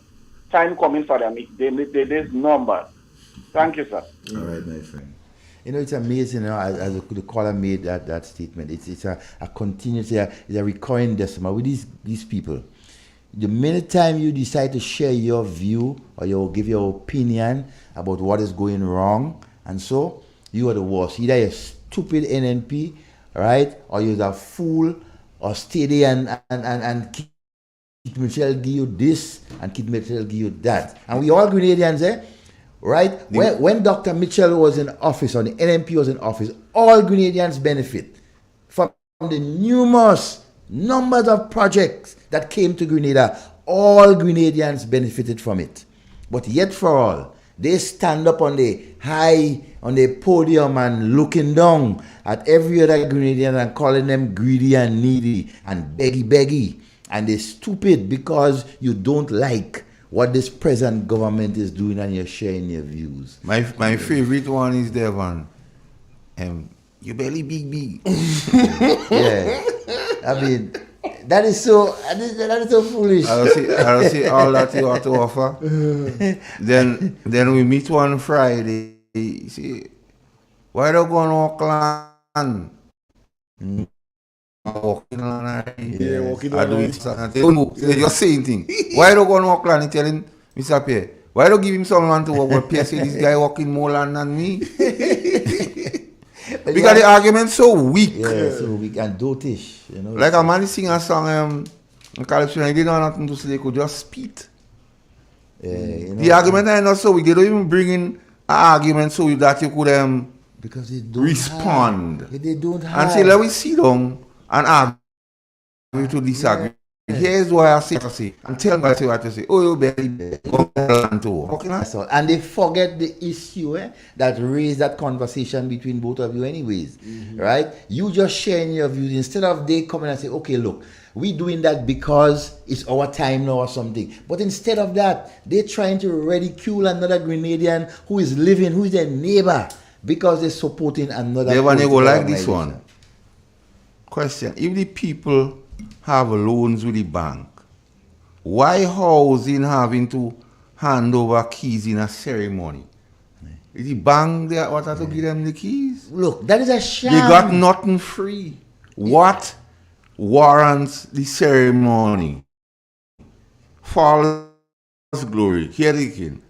When the people pay the money, the key should be handed over same time. Why wait for a ceremony? Because the bank giving them the money. So every time somebody buy a house, they go have a ceremony? They go have a ceremony. Right? The bank giving me $80,000 to purchase that house. I go wait for government to give me that key? No, I don't take in the loan from the bank? That is so stupid and ridiculous. You see, these guys have nothing else to do. Right? They're doing other people's work. I mean, how can you... I mean... that is such a sham. And I want Grenadians to pay attention. Every move that these guys make, right, they're trying to cover their tracks or something else they have done. Right? Distract people and everything like that. Because what went on there Friday was not necessary. Persons who have keys or so can't even live in the house. Chatters on the street say if you are the place and some contract in the place and you're dead, your children can't get the place in. Well, I don't know that chatters say. We go seek some more information. We go dig it up. I had the receipt here. I just don't have time to expound on it yet. Well, good. So once we have the receipt for this, because I cannot. Let's take it in. Let's take the call. Good afternoon. Afternoon, Devon. What's up? Yes, my friend. Afternoon. Okay, I think people must pay a close emphasis to politics as across the board, right? And we talk about justice. Justice should be done in a justified way, okay? If you continue to go down the road like how we're going down now, for our island, it's not good. At the same time, we should emphasize and empower the people with education and make sure people understand life. Yeah, I think a lot of people, we've seen a lot of haste, and there's no reason for that. Yeah, we have example like Haiti, Palestine, in Pakistan. You see what what has happened. I think they are actually living under military rule through all the controversy. And we have another big election coming up. I think the one of the world's most biggest democracy in the U.S. We have to pay very close emphasis to that, and people must learn and try to listen, understand. Now, if you just there hitting one another, that doesn't make any sense. Yeah, we have to learn to go forward, and I think a lot of hate is still being spread here, which we don't want. In order for a nation to go forward, education aspect is one of the key thing in life, and I don't think so. A lot of people is paying emphasis to that. I'm very, very sorry to say that. We have to stop this color stuff. When the election is done, the country has to move after that. We're not seeing this thing time after time. We've seen this thing going on, and we don't want this for our citizens. Yeah, and I think reliable people should be leading. We've seen a lot of things in front of us today, and we're not taking example out of it. And I hope people come to terms with life. Have a blessed day, brothers. All right. Bless you, my friend. Chatters on the street has brought to my attention. We've been clamoring for the workers at TAMCC and so to get the negotiated raise of pay or money owed to them. The government had a press conference, and one of the ministers, I think it's the Minister of Education, and so made a statement and said that the government will foot the bill. Right? They will sign a check, or they have signed a check and give it to TAMCC. But up to this day, these workers have not received their money, and based on information that I have, they will not see that money. As a matter of fact, part of that money may be given to them in May. In May, around Labor Day. In a merry, merry month of May. In a merry, merry month of May. Right? Given to them, and then they have to wait for the other trench to come. I mean, that is, oh my God. And so we have to pay attention to the workers who continue to sacrifice. You have some cocoa for me. Find you starving me on the cocoa. Grenada. We have a call. Let me take it. Good afternoon. Hello. Good afternoon. That person monkey in the thing. Have a next one. Hello. Good afternoon. Good afternoon again. Yes, my friend. A question I want to ask. Go shoot ahead. These houses was given to Grenada Free after of, house in Ivan, isn't it? Free of course. Right. Why is it people have to go and get $55,000 and $73,000 to buy a house now? Deacon Mitchell might be the one that have the answer to that. Mm-hmm. Oh, that is why I want us to go to Parliament on Tuesday. I support you with that 200%. I mean, there are but times. You don't care if it's 200 or if it's 2 or if it's 0, Yeah. But that is what we need. But there are times when certain actions need to be taken in a country to raise the awareness of its people. Of course. Right? You have people going and the bank don't know, credit union don't know. They don't have nothing to give. They don't have no collateral to go and get $73,000. Mm-hmm. What kind of thing is that? Yeah. Not because it's the same one that run him out and say, the house 7 days before election, and they were given to you, and you didn't do nothing, and you have people pregnant and people homeless and all that kind of stuff in it. Mm-hmm. A Glock, you want somebody to lash him in his face? No, man. No, boss. We can't condone that. We know we doesn't support that. We don't support that at all. From my heart, I tell you, black man, all you look for that. Why on earth black man always want that kickstart?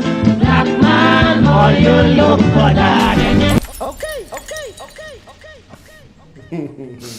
But they want this thing annoying a lot of people. Yeah, it is. The people are getting annoyed. And I appeal to persons, and so with your comments or even your utterances, be patient. Mm-hmm. Be patient. Let's take our time. Let's have a discussion, right? And in discussing certain things, we may eventually eventually come to a conclusion and agreement, and so in moving forward.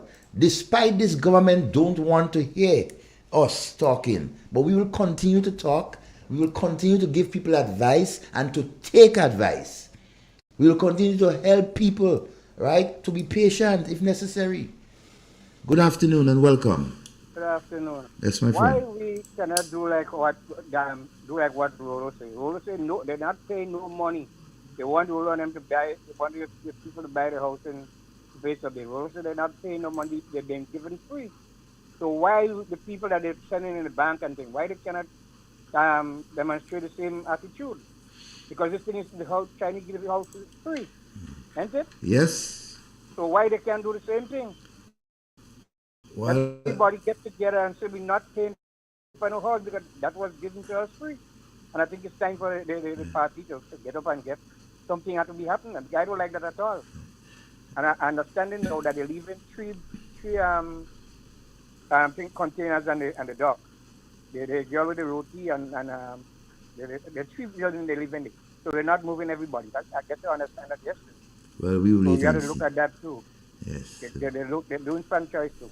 So we have to look at all that. So a lot of stupidness going on. And you have a good evening. You know, one of the things that baffles me with this whole thing, they continue to treat the most vulnerable of our people in that way, right?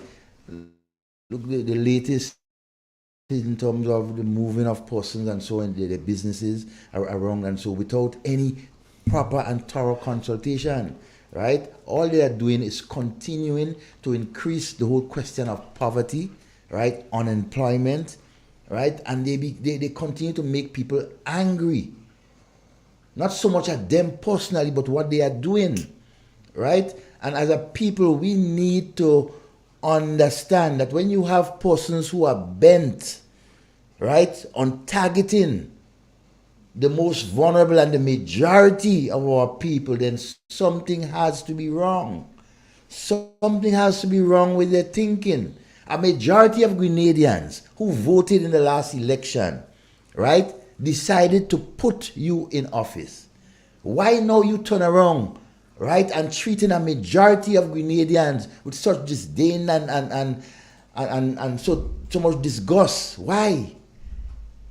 You know, I mean, they gave you an opportunity to govern, but you are showing them that you are incapable of governing, right? You don't have the capacity. Let's take the call. Good afternoon and welcome. Good afternoon, gentlemen. Yes, good afternoon. I don't know where to start. Start anyway. When you see you have been in politics for so many years and you've seen strange things happening, you just wonder what's going on. I compliment the good program because a lot of Grenadians don't know what's going on. And I see that the NDC activists getting more arrogant. Instead of they check themselves, I warning the NNP, they has been going out with false rumor. There are party what have a DNA for infighting. They're trying to make the public feel that we in the NDC, in the NNP, sorry, have a problem. But we have no problem. I am saying to Grenadians right now, Dr. Mitchell and Gegribo, they won't stay there forever. But they have the experience. Grenadians, I'm warning you, the amount of irreparable damage this country is going to get itself into. But the next government, we must get people what could help line up this country back on the right footing. Otherwise, it's going to be a lot of problems.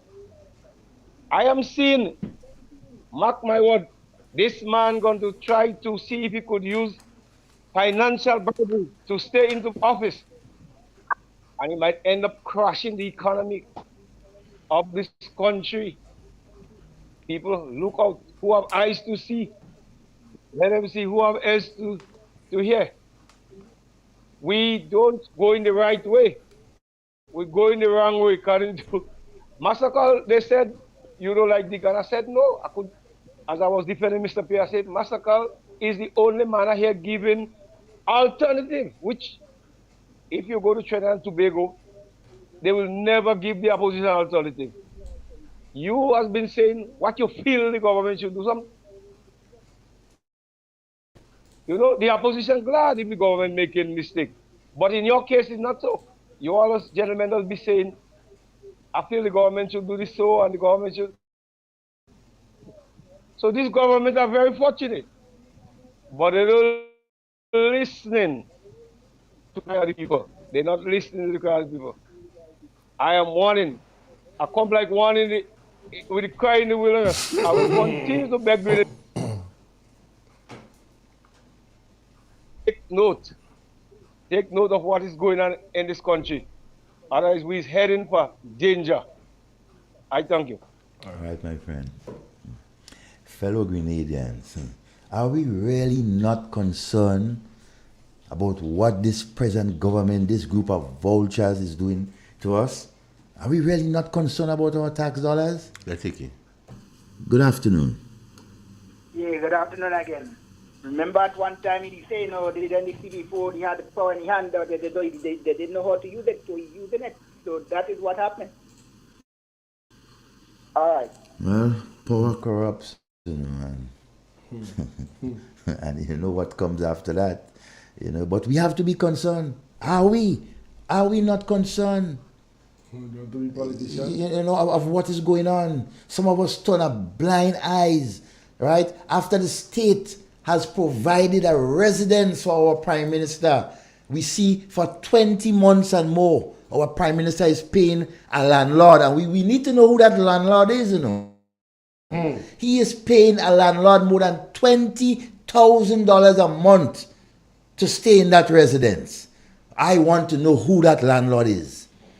And a residence is provided for the Prime Minister. If you want to know that landlord, go in Lauriston, Carrickwood, they will tell you. Well, I had to go in Carrickwood. I'm visiting Carrickwood the next couple of weeks. So I'll find out. When it's in Lauriston, find out. Okay, good. Because we need to know. We need to know who's that landlord that is receiving over $500,000 or so dollars or $250,000 every year. That is ridiculous. Are we not concerned? And still for all, let's take it. All you look for that. Good afternoon and welcome. Call. Hey. What going on? Easy. What going on now? I hear the government want to stop building too many cemetery and thing. But before now, used to be English people building the tomb, right? Now, Puma building tomb now. So how come they want to stop that? Well, Puma get involved. Maybe too good for Puma, I don't know. You sure that's true? You man like two man. Huh? I find that something like old talk. No, a good thing. So how they go decide? Also, they want to stop it right across the border. They want to stop some people. They want to stop it, man. So they go have a building code for the cemetery, I guess. Yeah, you have to be something so. Okay. All right. Okay. We'll wait and see, and we will seek more information on that. All right, but Devon, you call? This thing about burial. I believe in the legislation about burial talks about when we photo burial it's supposed to be below. It's tomb below. No. Burial is below. Yeah. Personally, I have my own views.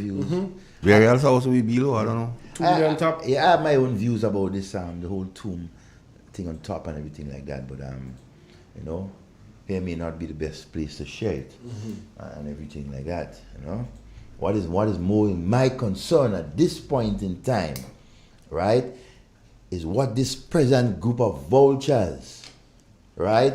I call them chronic beggars, not just one man. I call him chronic beggar. I call him the whole group of them chronic beggars because they continue to beg the Grenadian people to give them opportunities, and look at what they're doing with it, squandering it. Good afternoon. Good afternoon. Hey. Yes, my friend. Look, when we're going up and you have a tomb Tomb was only for the rich people, you know. Yeah, Mr. Julian Tomb, and these kind of guys. tomb come like a casket. You understand me? So if you look back and you realize, maybe those boys coming out to say get rid of tomb because tomb have a class. You understand me? My mother buried in a tomb. You understand me? But I know a rich man, my family the rich. They don't like that. You understand me? So that's why them boys maybe start to attack the tomb now. I tell you, when the devil do the work, when the devil doing the work, he doing the work, you know. Another thing, Devon. Yeah, when he walking. Yes.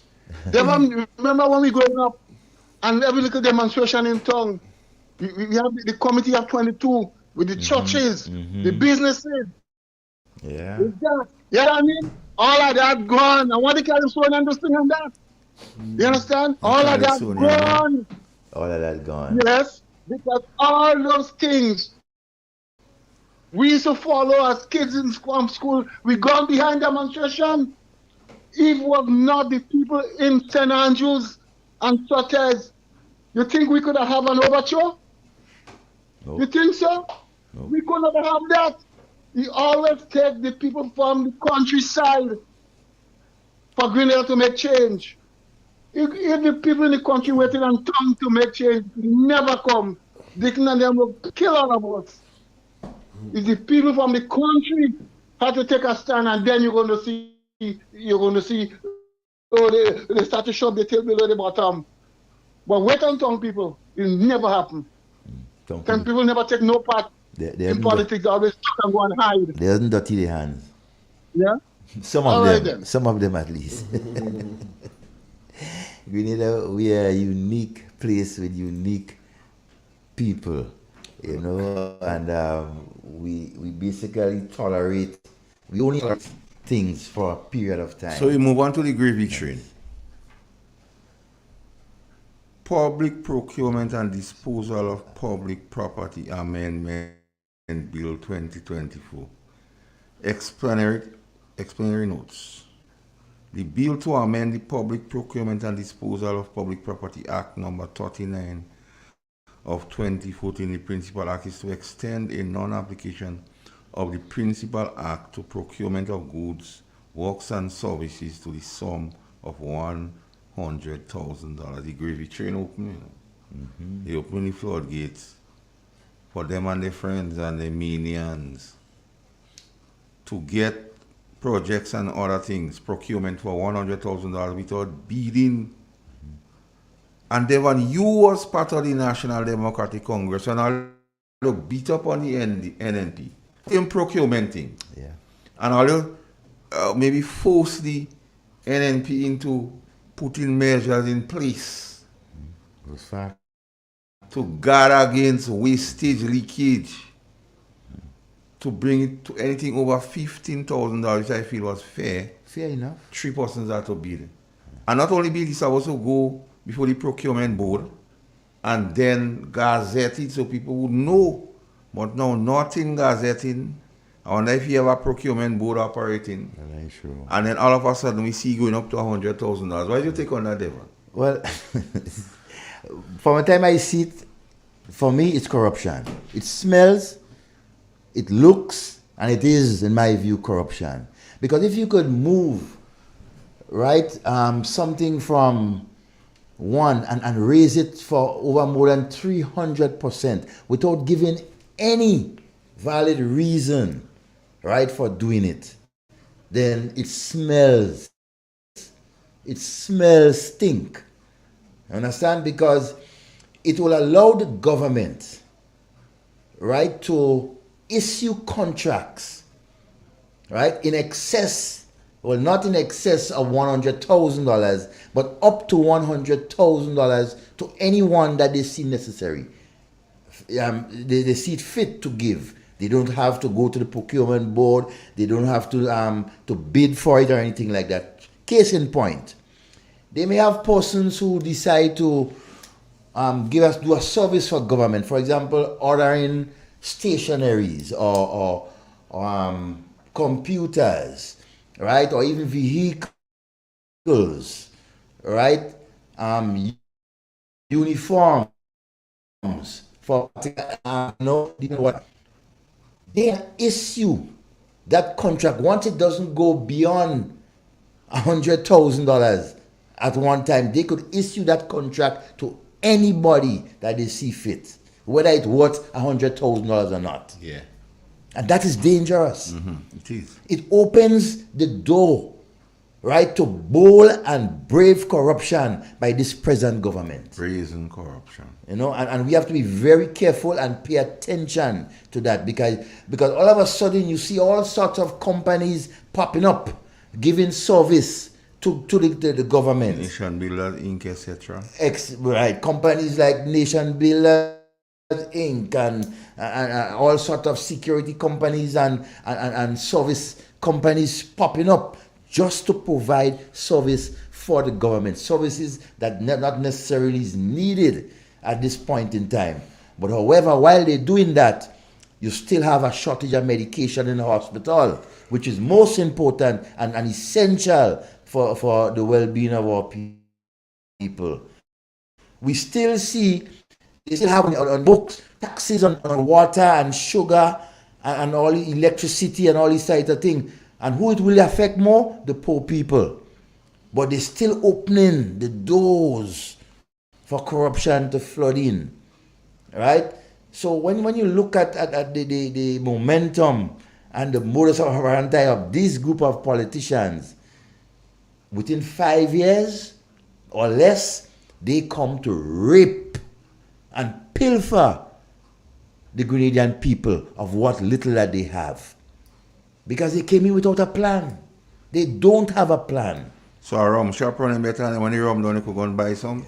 Let the youths tell you of any plan that this government have for them. Let agriculture person, the farmers, ask them what 2 years go into this government and what is the plan for the upliftment or the improvement for agriculture in our country. Ask the youth of this country, since this government has come in, have they made any effort to create more employment for our young people? Have they? No, they have not. Have they? I mean, let's take that call up, Mr. Gates. Good afternoon and welcome. Good afternoon. Yes. I want you to listen to me very carefully. Roman boy. Hello, excuse me? Yeah, I want you to listen to me very carefully, Mr. Levon. I'm speaking about now the first point I want to make is about the cemetery. Right? The burial in the tomb. This is very unhealthy for tomb to be above the ground, because if this nation have an earthquake, a lot of people could lose their lives, like diseases that can occur, like in Haiti, when they had the earthquake and the cholera. Right?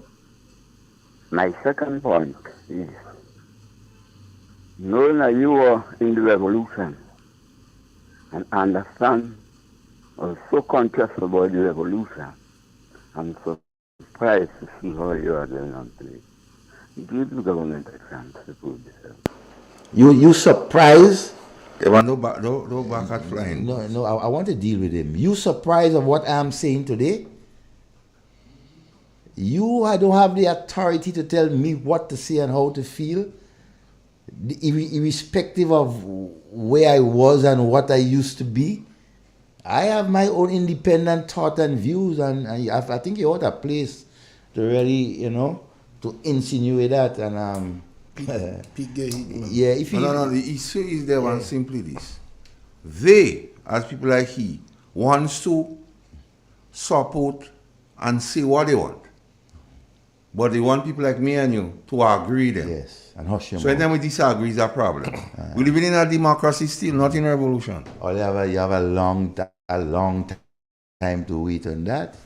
And that goes to anybody. I would have tolerate your view.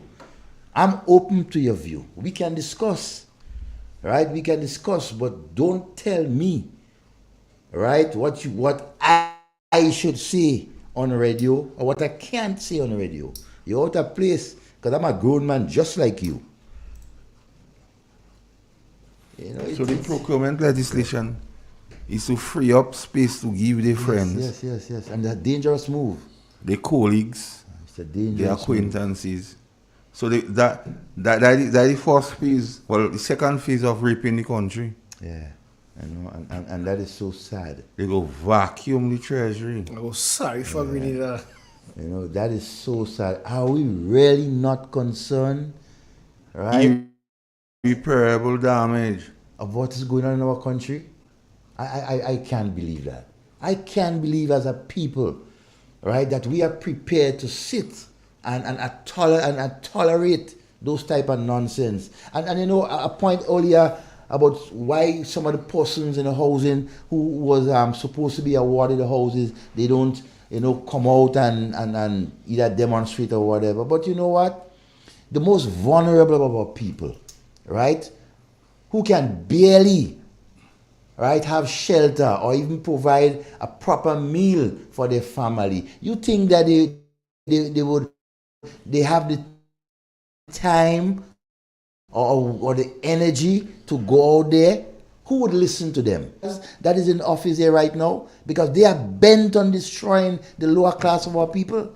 If you can stoop so low to take free houses that was given to the government and people of Grenada and turn around and sell it and make a profit, let other business entities and businessmen and women make a profit out of the sweat of the Chinese people labor. And so then you are the most wickedest and worthless setup that I've ever encountered. And that taking free gifts is like I go into the shop or I grow in bananas and whatever, and I decide to donate these things for the school feeding program. And when I deliver it, you have other persons just come in and take it from the school and go in and sell it to make a profit. That is how you decide to treat poor people and the most vulnerable. And we sit down here and allow this thing to happen because it don't affect some of us. Yes, it only affects a couple hundred families. But those couple hundred families is our brothers and sisters. They have been paying taxes in whatever form for years. Their family, their parents, right, has been building this country, and that's how we treat them. Disgusting. Good afternoon, my friend. Yes, comrade, brethren, good afternoon. Good afternoon, my friend. Hey. Hey, what's up, man? Easy. Let me tell you something, and I know you know that. You see these guys and them not calling and talking about revolution. You shouldn't be talking like that. But I know that just like fly by. Don't worry about that. Watch me. These same fellas, who sat in not general council, but that last big meeting that they had to judge Comrade Morris Bishop. All of them talking now, all these fellas and them opening their big mouth. And we know them, We know them. A bunch of cowards run. They do all kind of atrocities. But today, they sign an agreement with Prime Minister Dixon Mitchell to bring up Morris Bishop's spirit. Yeah, to roam this country and bring all kind of evil in this country. Candle vigil. Listen, they own candle lighting light for their own selves. They better check themselves. They better check and stop this gibberish that they have gained on with. They need to humble themselves and realize where we are heading. Grenada heading right. Look how much guns on the street today, unlicensed, illegal weapons. Why don't they go and fight to find them? Go and get them. Yes, you're a soldier. Go and get them. You know the military. Listen, I am sure that we are heading the wrong direction. We are too permissive. And you see that brethren that talk about that plaques and demonstration, you have to have some control about himself. I know he's passionate about what he's doing, but we don't want violence. We do not want to go down the road of 1983 anymore. We need to have control. If you disagree, and you're feeling hot about something, as you said, Carl, there is a way to deal with that. Yeah. Have a peaceful demonstration, call out for a peaceful demonstration. And a matter of fact, you don't want to even speak, just have your plaque and say what you want to say. But do not incite or excite violence in this country. We don't want that. We want this place to continue being peaceful still, amen? Yeah, the other thing about so it you, is, you guys, before you go, yes. the same guys who talking about the revolution. When Fidel asked them, if all you love the revolution, all you got to prove it by giving your life for it. All them rest down the tools and go home. But now they want to make people, they want to come and talk. Now is not the time to talk, because when they have time to act, they just rest down tools and go home. When Fidel say, if I really love the revolution, let me see. Give your life for it. None of them don't give their life for the revolution, they go at the home. Now they want to call things. So I tell them, if I go down here to Mona, they can't come and tell me not ready for. Yes, caller. Some of those guys even attempt to take their lives, to commit suicide. Today, some of them mouths are the biggest mouth you ever could hear. Biggest mouth. And with some of them go, you think in America and Canada. That's where they run, you know. We fought against imperialism and capitalism. We fight against all this bourgeoisism. But look at what they're supporting today. Taking back all the houses from the poor people in Karakou, giving who they want, hand picking some people and sending them to new houses, you know, and where else? I don't know. But that's why you fought for in the revolution in the first place? Not at all. Man, from a chest to Humphrey will be turning in his stomach. Yeah. That's not what we fought for. You say we fought bourgeoisism and capitalism and imperialism, but all of them they're talking now skrill on us, who are in the true army. They skrill, they send Yankee to search us. Mm-hmm. That's what they did. They send Yankee to search the soldiers, and they what you call it? They run off to America because they get free ticket to go. Yeah. They deserve. No, they took asylum outside of Canada and America, while we remain here fighting the cause and watch what's going on today. But humble yourself and turn around and recognize that is more than color. That's more than a color. It's more than an ideology. Yeah. It's a deliberate commitment. Yeah. Yes. Of course. So you take care, gentlemen. Okay, my friend. Have a wonderful evening.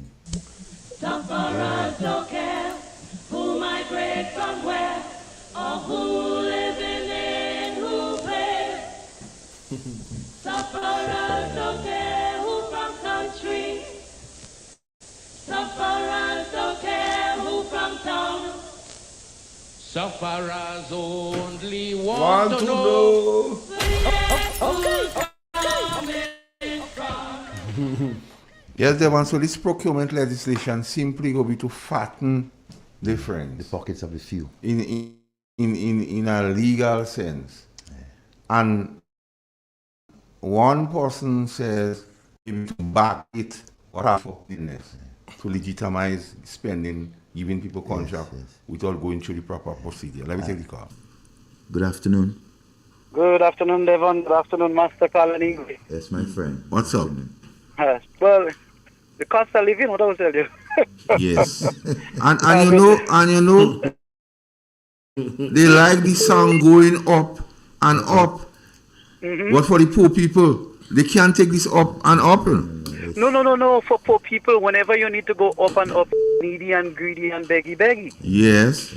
But when it's time for them to fatten their own pockets, or the families or persons who support them daily, then it's up and up. Mm-hmm. You know, and this procurement act that they're looking at changing, it's a very concerning something, because that was put in place to avoid corruption of public officials. Because what you are going to literally give leverage to the government to spend up to $100,000 at their own discretion to anybody. So, you know, any contract, you want to do a bridge, you want to do a piece of road work, you have a strip to do, you have a whatever it is they choose to do, they can spend up to $100,000. Now, what you can do in this thing, because you have to know how things can easily be tricked. Now, let's say, for example, for a project, I can do procurement for a subcontract for $100,000, and when that phase is complete, I could give you another $100,000. Yes. So that is concerning, right? But I just want to touch on a few things today because I'm so concerned, and I want to bring it home to St. Patrick's West because that's where I live, that's where I belong, that's where I was born and grown, and I would like to start done for St. Patrick's West. So I want to start all the way over in Redmond and work my way back. We had that farm project that Redmond people had been asking for many years, for the farmers in particular, to take them up there. Do you know that since the election, the road that was being done, the road was part of it was already concrete, the grading and so on was done, was just a finished concrete and so on. Nothing has been done to complete the work on that road. That road is now deplorable. Side come down and cover where the bridge was built and all of that, forsaken and forgotten by this government. We look at, for example, you come up to Chantilly, you look at the slides that have taken place from since all this flooding and so on. The pasture is now crumbling and coming down.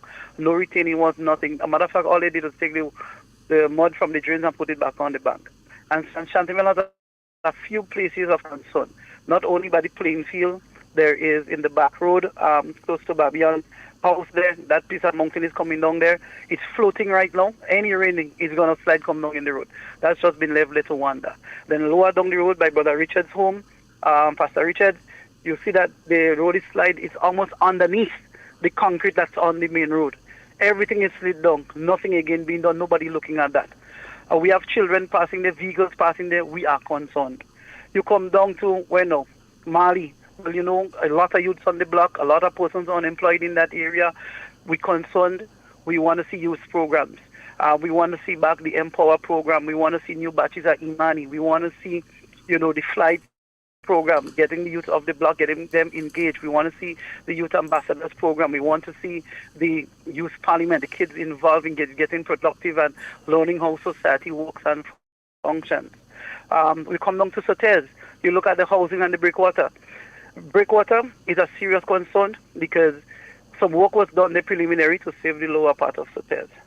Then further work has been done to investigate and find out what's actually happening so a good solution could be found. There was a lot of criticism. Persons couldn't wait. Of course, people's lives were being affected. Homes were being lost. Now it's been 2 years. I remember $1 million was placed in the budget from year one when this government came in place. And up to now, we cannot see a spade of sand move, a boulder placed on the ground there, people losing their homes, water is under people's houses, all of that. And in addition to that, the previous government was offering these people $25,000 to help them move, relocate. And they were to be given first priority for the new housing project in the villa. Now, these people, if they want the option of moving to the villa, have to now and pay $70-something thousand for the house in there. Now, how could that be right? You know, you have to be show concern and love for our people. You know, we could continue going all across. You go to Montreal. What's happening to the Montreal estate? We have kids' homes in St. Patrick's right now. The schools not getting enough supply for the school feeding program. And you have the Montreal estate sitting down there, not being productive. And, you know, there's stuff you could produce there and send it directly to the schools. Why not put a chicken farm there so the schools could get chicken from there? Why not grow the vegetables and so on there so that they could supply the schools in St. Patrick? You know, so there is so much to be concerned about right around the parish that, you know, I don't know how anyone in good conscience could sit down and say that this government is delivering for the people of St. Patrick's West. I like to bring it home because that's where I live. There are a lot of these issues nationally across the entire country affecting our people. But I just wanted to raise a couple of them with you guys this afternoon because just like the rest of persons calling in, I am concerned. Caller. Yes. John? Very much concerned. Yeah, I'm here. I'm glad you bring up the breakwater. Mm-hmm. Because a lot of song and dance was made by this administration when they was in opposition. Mm-hmm. And we heard about getting some loan from Saudi Arabia or somewhere across yonder. Yes. And one of the things about the loan we spoke about was something to do with grants and something what might happen 20 years to come. Mm-hmm.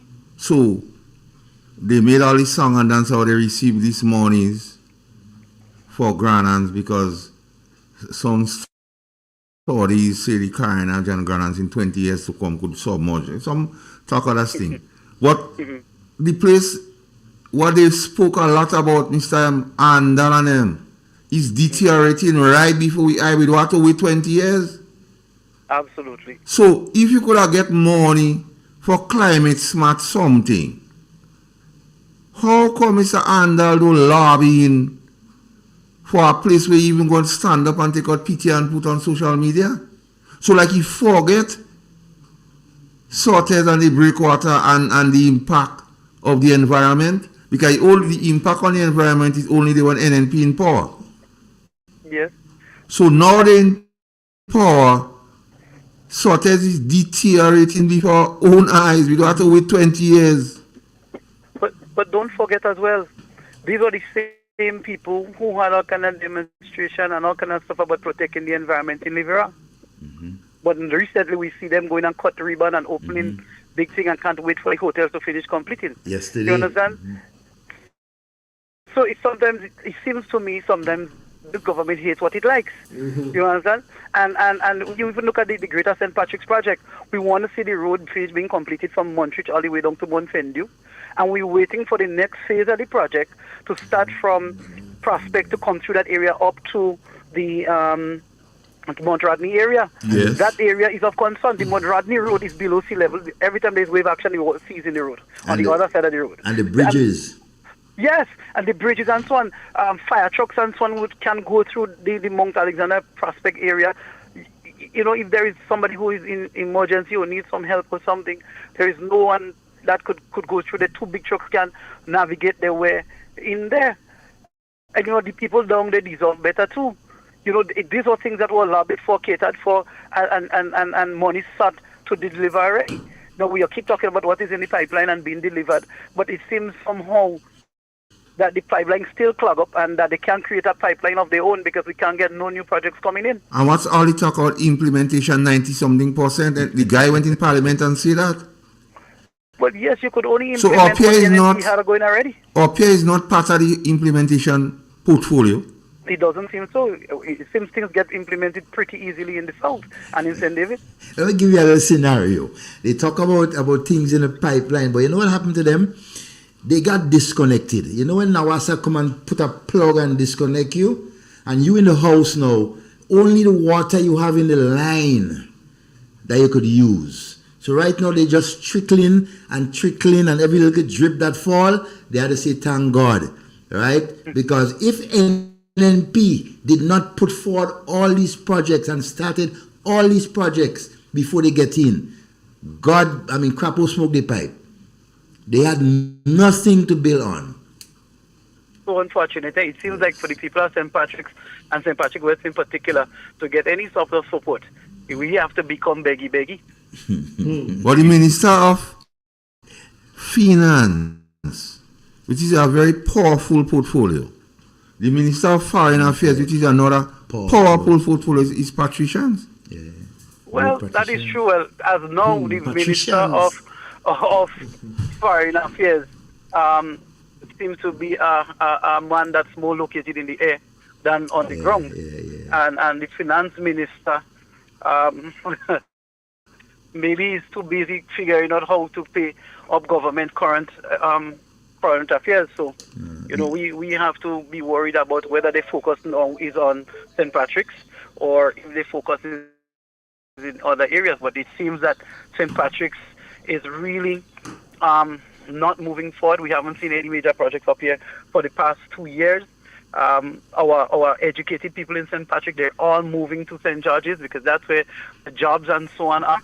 So we having brain drain out of the north.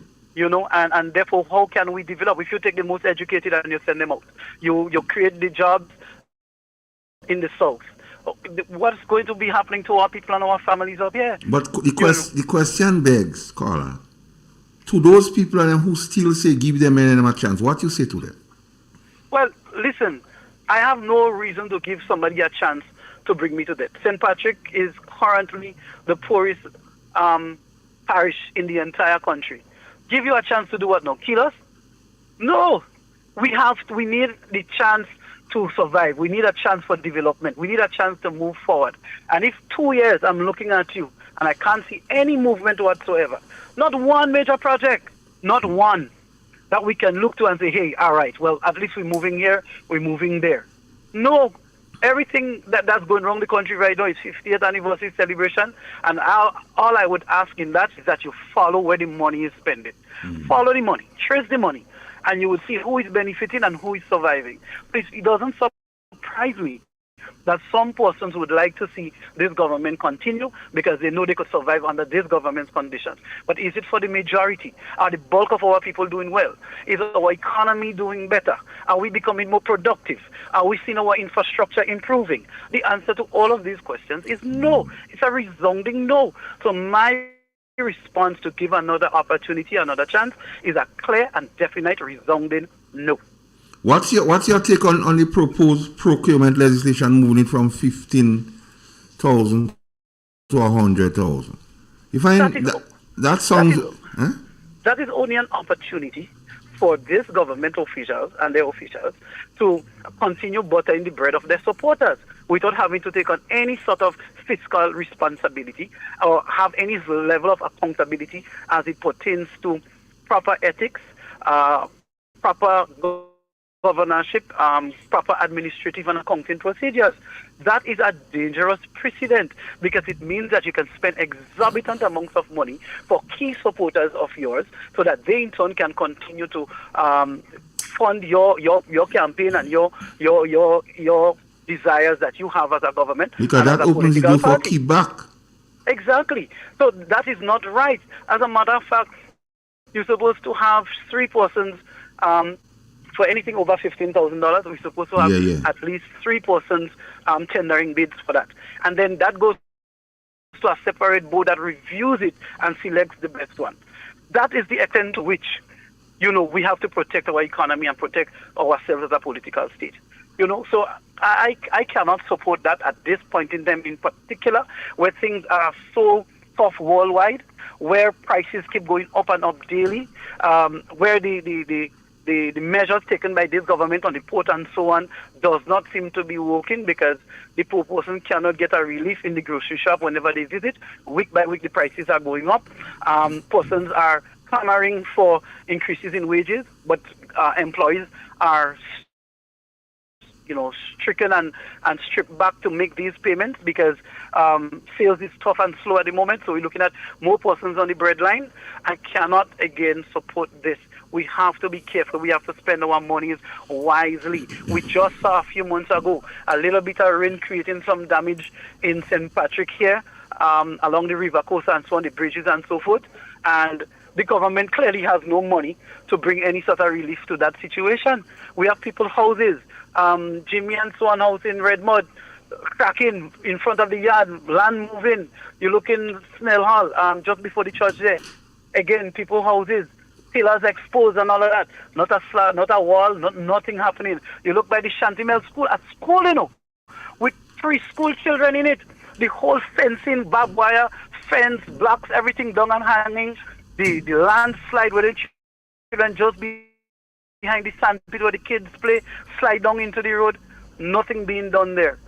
So when we come to our monies, we have to be careful. We have to spend wisely. And the Procurement Act as currently constructed, yes, it may slow down certain types of spending, but it is there to protect the Grenadians' taxpayers' money. And it's there for good reason. The last one before you go, we see we have this the Firearm Amendment Bill of 2024. All it offers is to give the minister power to grant amnesty, which already is in the Firearm Act, and the commissioner has that authority. So when persons say give them a chance, I ask to do what? Because if the commissioner already has the authority to grant amnesty, and you have in a whole bill, you're saying to change a whole bill just to give the minister the authority, the same minister would say firearm crime has nothing to do with him? Well, that to me is America, because this is not the first time we've heard of firearm amnesty in Grenada. Not the first, not the second, not the third time. Not even going back to revolutionary period. We've heard that before. We know that is in the purview of the Commissioner of Police. Persons have always been told to visit any police station, drop off your firearm there if you have an illegal firearm or you found one or whatever the case may be. Just drop it in there, no questions asked, no nothing. They would collect it and so forth to protect yourself from being in possession of ammunition and illegal firearms. No, that there is no need for this authority to go to the minister when the Commissioner of Police already has it. And the Commissioner of Police reports to the minister. So all the minister needs to do is instruct the commissioner to, hey, use your authority and make this announcement and put it out there. There is no need for that. What there is a need for is proper training of our police officers. Yes. What there is a need for is support for our police officers, resources for the police officers, ensuring the infrastructures on which they're operating in, is proper and sound. You look at the escapees that we've had. Yes. You look at prisoners being charged. Now, it behooves me that officers are being charged for this escape. And previously, there were escapes from the same cells, and nobody with was the door charged. closed in the same way, with the prisoners passing out in the same place, and nobody was charged. So why is it now that these prisoners, yes, they went on and they did, very, unimaginable things that we don't support. But the question here is, they passed out the same place where previous escapees passed out. As a matter of fact, information has reached me that one of the escapees, when they passed through the same area, they went on to the roof and jumped down. Their foot was broken, and they catch them in furrows going up. Yeah. Right? So, how is it nothing was done? And if escapees went through that same place before and escaped, why is it that nothing was done To rectify it. to rectify? No investigation was done at that point in time. So investigation is only for when you escape and you go in and kill people or rape other people and that type And of two thing. investigations are that the first one give a different finding to the second one, eh? That's what is interesting, eh? So, Exactly. So and then we see instruction even when the police recall permission around Independence time. So we want then who giving instructions or what is really going on. So I don't say give them men and them a chance to me, they don't worry of getting a chance. But to give somebody opportunity, especially when it comes to national security, I don't think that every previous prime minister before him has been an expert in national security issues. What I do believe is, in the areas in which they have all had support of persons who are knowledgeable in these areas, and they've had a commissioner of police that is competent and quite qualified to work with his pay grade, right? And they've been able to work together to ensure that proper measures are being placed. Anything in Grenada has never been perfect, even that there will be zero crime. But our crime rate has been kept to a minimum for decades now, many, many decades. There's the off murder, the off, incident or so, but this is one in how many, right? What we need to see is competence. We need to buy back confidence in the Grenadian people, in the police force. We need that embracing of police community policing, whereby there is great relationship between the community and the police, so persons are not afraid to call the police and say, hey, I'm seeing suspicious activity happening here. Can you investigate? Oh, I've witnessed this. Or this person you're looking for, they're there. Hey, you investigating this, you might want to talk to that person. To have that level of confidence that your information can remain confidential, that you know that the police is going to act on the information that they're receiving, and they're going to be decisive in their actions. That is what we want to see from our police force, not the Minister of National Security getting the power to grant amnesty to bring in guns. We want to see the guns that coming in on the port and the guns that coming in illegally through, the sea over the sea with those actions and so on. That is what we want to see stopped. All right, Carla, thanks for your contribution. A pleasure, gentlemen. Keep doing the Take care, man, and keep doing the work. Okay, man. Thank you. All right, take care. We have a comment here from a school child for you. Mm-hmm. I have been an NDC supporter since I could walk. Mm-hmm. But the people they put to run the place is disgusting. I would like for the Prime Minister and the people sponsoring the juvenile center to look into the people put there to run the place, especially the senator's wife. She feels she's untouchable. She don't like people show her how she can, how can she be placed there? She don't like people, so how can she be placed there? Them workers balling, please, I beg. Make a better try. Please. You know, one. So you know about that, man? Yeah. I don't see that. I don't see that. Well, you see, I didn't know I had the receipt as yet. You see, this transaction was made, but I didn't collect the receipt. So you get the receipt now? No, I have the receipt. and so, you know, right? So I would think, you know what the concern that I have with the procurement, the act?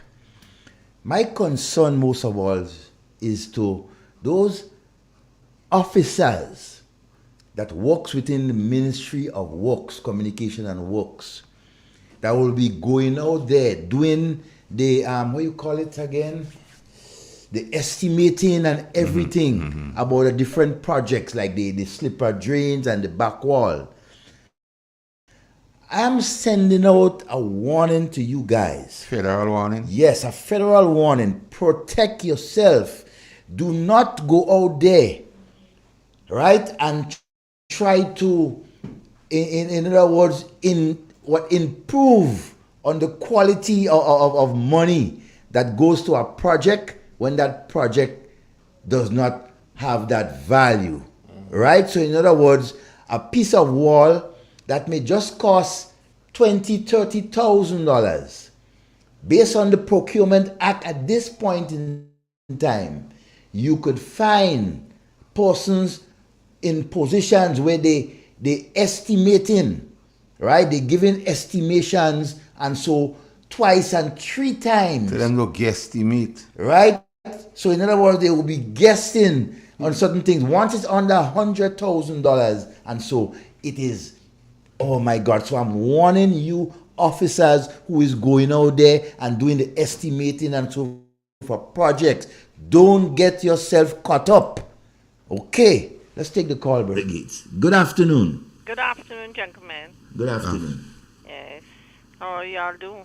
Oh, we good. Igwe. Good vibes. Yes, that last caller that called from St. Patrick's Day, I just like to support what he said concerning that heavy rainfall that came during the December month, just before the Christmas. And many people, affected by that.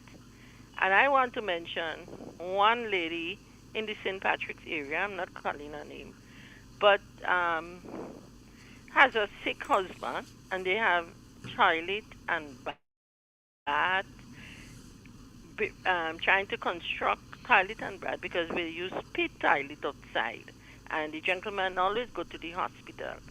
So they fight and they work hard building this toilet and bath, and the rain came and most of the sand, gravels, and other materials washed away. And a matter of fact, they call in NADMA, they call different people, but not now. Only to hear that there is no relief program for any disaster. First time I'm hearing that, because since from Gary administration come right down, there is always a relief program there.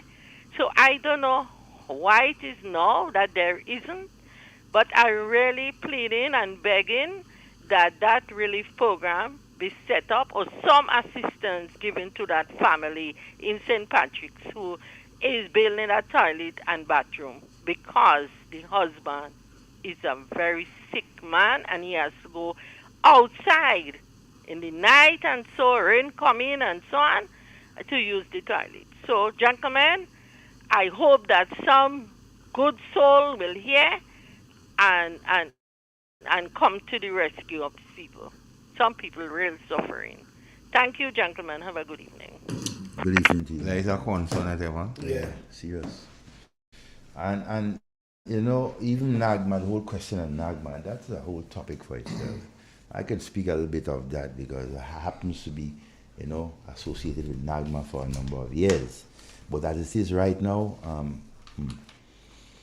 what is a concern that this government has to pay attention to and done, because you don't know when a disaster will happen. You don't have things in The WASH place. program in charge of these things?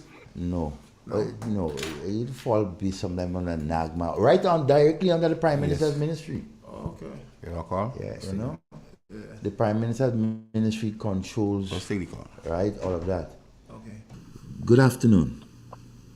Good afternoon to the Grenadian people who Here are he comes. listening home and abroad. Good afternoon, Sister Master Khan. Carl, good afternoon. How you doing? Not good at all. Devon, good afternoon. I didn't look at you today. I don't know from the time you come on to now. Now, I go put my little 2 pence. Yeah. Everybody calling and everybody saying what they have to say. But who do we blame? Mr. Carl and Devon and Tiboy and who's listening? Who do we blame for what happened to us in Grenada? Oui. We the people. Oui. We you want to be blamed. Yes. You can Deacon Mitchell, as the Prime Minister, said from the time he take office, he will be doing things different. So you have to preach from now till after next year's day. You don't bother anybody at all. You go do it different. He's doing it different. You don't know what the man say, and I don't know if all you are intelligent and went to all university.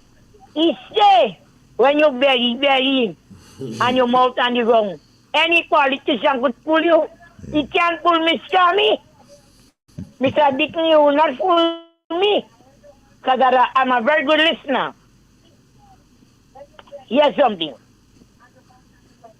The Chinese people, they say it's a gift. I listen to you all this evening, you know. It's a gift they give Grenada. And look what they're doing, they're taking money. Are you sorry for them people? Nobody are you sorry for us. I am suffering. Right now where I am suffering. And I want nobody to sorry for me. We bring that on ourselves. Because if my memory serves me right, the NNPs, MPs at the time, in every meeting that we had over the country, they've been educating us and warning we the people of this country what will happen. Grenadians like to see trouble, Devon. Grenadians like trouble. We love it. A lot of us like to see trouble. And you're making all that plead to them, you and Massacre and everybody. And when the time comes, they're still going back and vote for NDC. They're still going back. I see the MP for the town of St. George making noise for the people and Port Highway, and all of them is NDC supporters. They get caught. During the campaign time, they buy a lot of them. A few years back, they wrecked my shop. I had a little area night by the museum. And I used to pay $100 in inland revenue for the area where I was. And I'm going back to the time when the Governor General was Mr. Danny Williams there. That's a lot of years. Right? And my business was a registered business. I didn't sell in marijuana. I didn't sell in cocaine. All I used to sell was CMOS, Mobby, and milk juice, and little candies, and the butter bread. From the man from Grenville, he dead now, he was a minister. Mr. Andrews, or the other name they used to call him. Ben Andrews. Big Ben. And yes. And they break my shop, and they charge in perseverance. All my drinks, they spoil, got a milk freezer, and I never get $1, but I'm still here. I am not sorry for them people. And all of them go write comments and make them what they have to make and call and say, well, I'm not sorry because the ministers, the MPs warn us and we know better. The man just called. He said from Saturday. And he's talking about all the roads and by the schools. The parents don't know that. When you're coming out and by a school, you could feed all you want, or you're getting nothing from them. Or you're getting nothing, not my word. They're studying all you. And they're studying all you. And they'll come up there. And we under, they'll see under. Or you could say where road they sit and where road what need help. They don't bother with all you. So waste all your energy. I seen that with my 2 eyes in this country here. Dog in Grenada. We had us so hard. We give them a chance. We had so much a chance under the NNP government. Dr. Mitchell took all time for him to go. Don't do NNP supporters. You to say, why the man don't move from there? And give Peter David a chance. That's what NNP supporters say. A bunch of hypocrites. We are a bunch of hypocrite people. I don't like when I speak. Why don't go from there? Why don't give Peter? Why don't turn it over for Peter? Take what we get. Let me take what we get. Peter begging, he begging. You could beg from now till next year. Sheldon begging, you begging. Fuck it up. If all you have to go, all you have to go.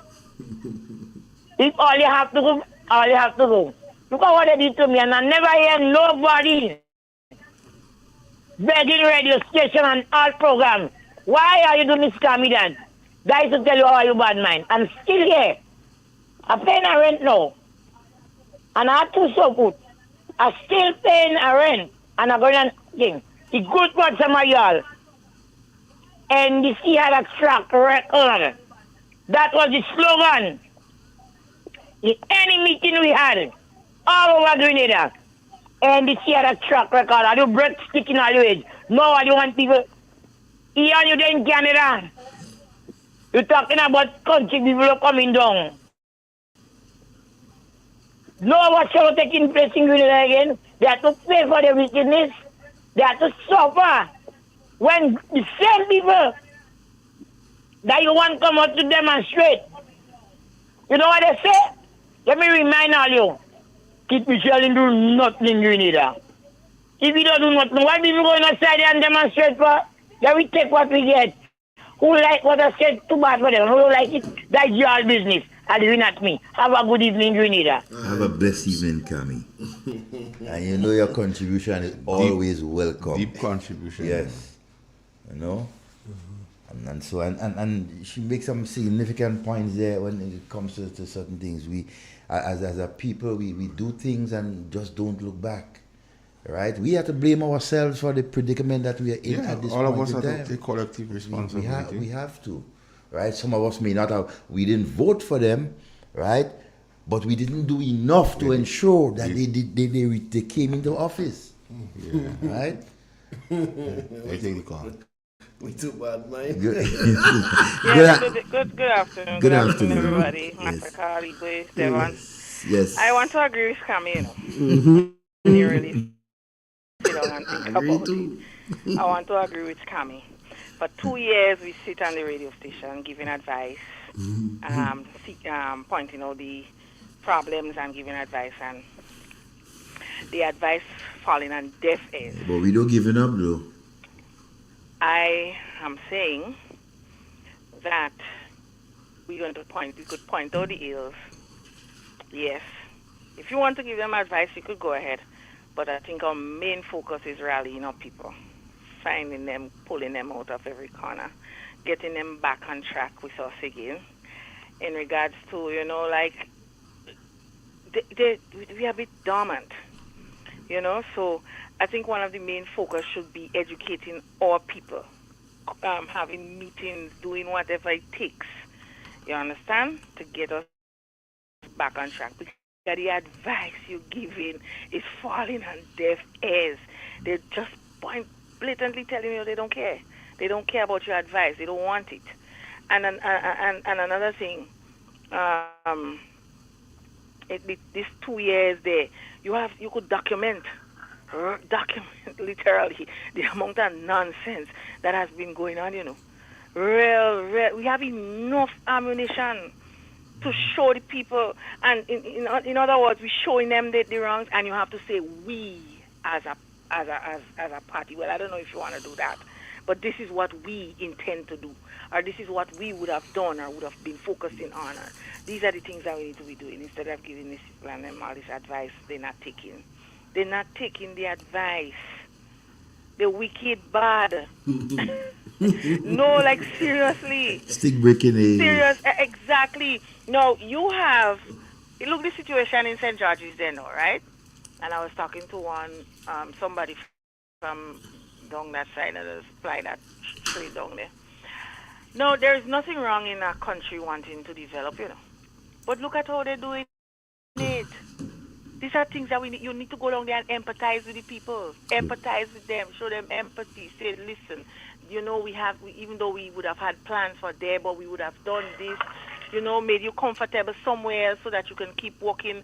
And these are the kind of things that we have to be doing, instead of, and you need to do that. They're taking off loan this is the things that you compare and you contrast. I mean, Master Carlos do a great job in doing these things in terms of comparing and contrasting. But I mean, these people and them, they don't care. So what we're doing don't make, let me not say it don't make sense. But I mean, right now we should just be focusing on rallying the troops, get the troops together, make sure that everything is in place so that when you see the time is right, people are going to get fed up and explode it. You can only do so much for so long. You can only do so much for so long. So keep in touch with the base, call up people, do what we have to do, and at the end of the day, make them see. They're listening, they are listening, but we have to get down on the ground too and make them see the kind of stupidness that is happening. A lot of people mightn't be able to say, well, they could turn on a radio or turn on a TV, so you have to get to them. You have to get to them in the rural parts. You have to walk and go and talk to your people, go back to the shops and talk to people and find out how they're doing and tell them, well, don't shove it in the face, well, if we was there, this wouldn't happen. Tell them, well, listen, Grenadians made a mistake and we intend to we have all the plan, our intention is to correct the mistakes that the Grenadian people made, and that is by voting, getting NNP back in power, not NDC. Because right now they head up in their hole, in the rear. They're happy. They rejoicing. They're collecting their big dollars. You understand? The people up there that are benefiting, not the people on the ground. These are the kind of things that we have to be doing at this time. Master Carl, everything is okay? Yeah, man, I'm good. Right. You good? A lot of nonsense, man. A lot of too much. Every day, every single day. And the hypocrisy of these people going and sit down in Six Senses and cutting ribbon and making it look as if they were so much in support. This is how we need to be put out there. Where and Adrian Spaceman, not Spaceman, Adrian Thomas.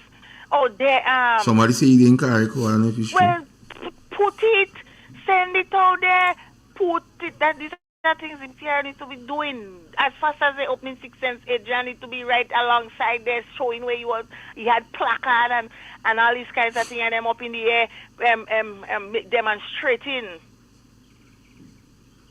that they didn't want that there. Now they're sitting down in the high horse.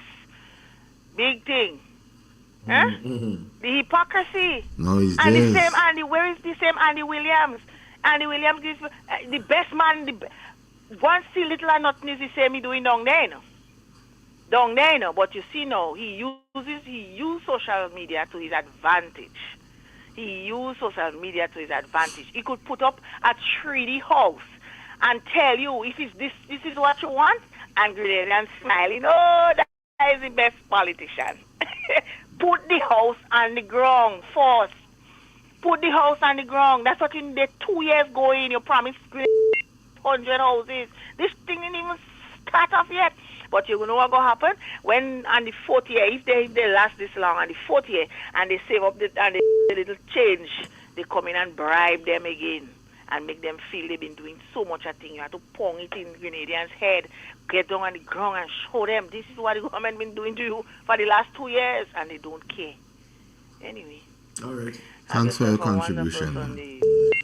You know, Very interesting. Okay. A very interesting thought, though.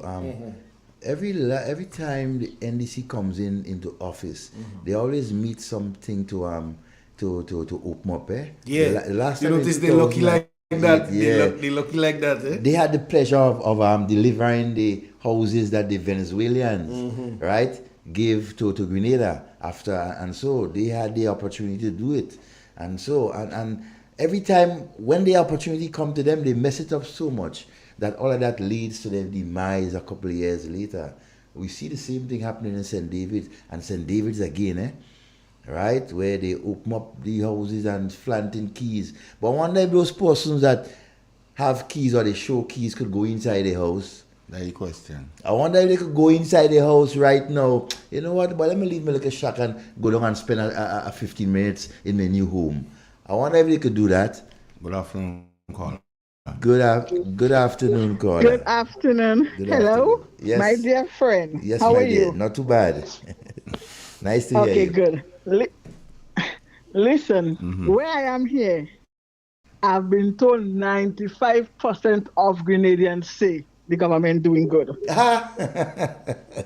Yes, 95%. So it's only 5% to the people here.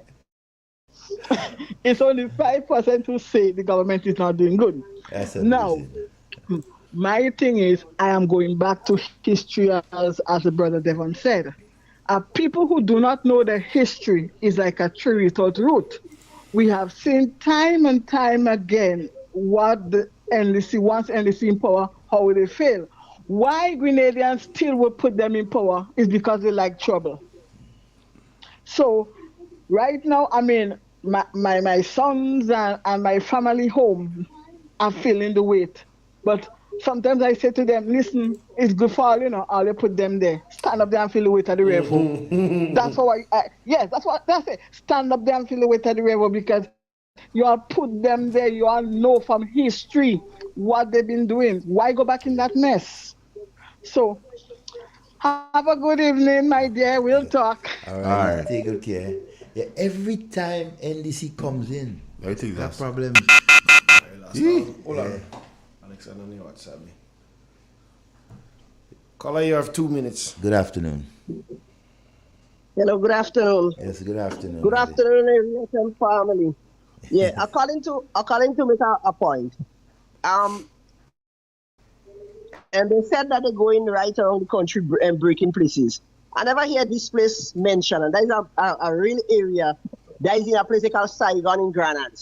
This place is a place that needs to develop. What happened? Them fellas freed and they freed them fellas down there. They threatened them. Yeah, he freed them. Even there for the last part. He freed them. He don't touch him. Because that is the real place that need to develop. This is a place that need to break down and be developed. I don't say break them down and leave them out. But why he not go in there and they need to break down first? And the one by the hospital. Yes. So what happened? They freed them? No, apparently. They threatened Andy? You don't look as if Andy could go there. Time alone will tell. Yeah, well, I want to. All okay, right. then. Good afternoon. All right. Good. All right. Thank you very much. You go close up. Let me just give my short thing. As we close this end of sharing information to all our listeners and viewers, we appreciate your time spending with us, and we hope that you'll continue to listen to us, to share as much information with us, right, so we can give out more to our people. All right, it's very, very important that we do that. So as we leave today, I say peace to everyone, and thanks for giving us your air today. You good? Nah, I don't good. You don't good? You look good, yeah. I like crazy. I don't good. And I need to tell the Prime Minister, encourage our legal firearm owners to work with law enforcement. Encourage strong enforcement of the existing laws. Motivate the police to get back in the game.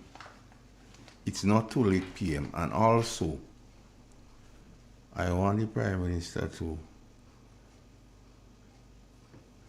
implement a strategy for the port because you say you know the guns are coming on the port. You need a comprehensive approach. So you could even check me. I advise to give.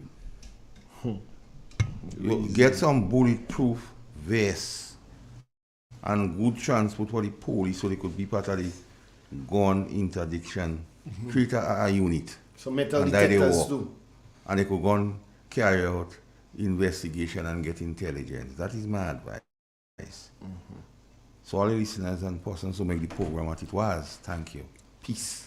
Bless. So we don't only come and criticize Devon. No. Come and share information. But you see now, a lot of time can handle the truth. The truth does. So they see that as something now. Who is us to tell them that? And a threat. Yes. Yeah. But you know, we there. All right, Igwe. One love. That is the frequent comment I hear. Too one-sided, underhanded, care.